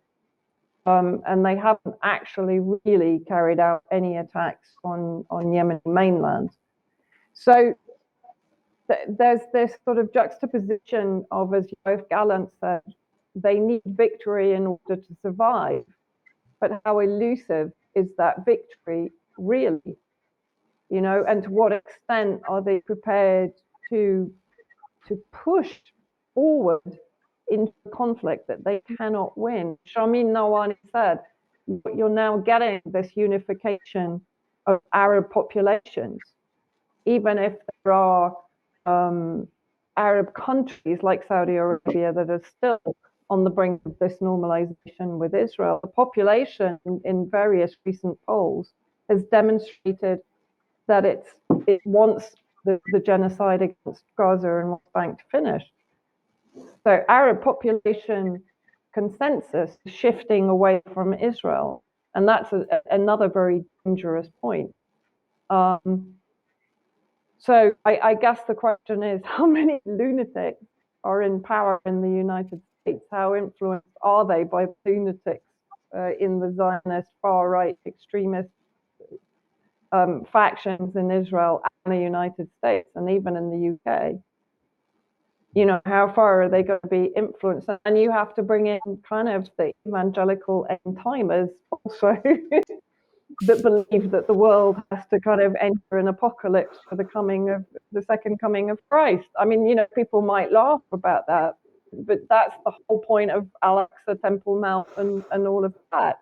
So it's a big element amongst the Christian Zionists and the evangelicals in America. So we're in a kind of very scary tipping point, as Aaron pointed out much more eloquently than. Yeah, I'm really not sure. I guess by any measure, we've got quite a lot of lunatics at the top. Yeah. Okay. I think we should wrap up there. I see Richard's dropped off. I know that we're very much over time now, and I'm very grateful to everybody for having devoted so much time to this event. I think it's been extremely valuable. A lot of great, important information has been disseminated through this event. It is a bleak time we're in. We're witnessing genocide, and I think we are now ended. Mike. Thanks. I'm assuming that we're...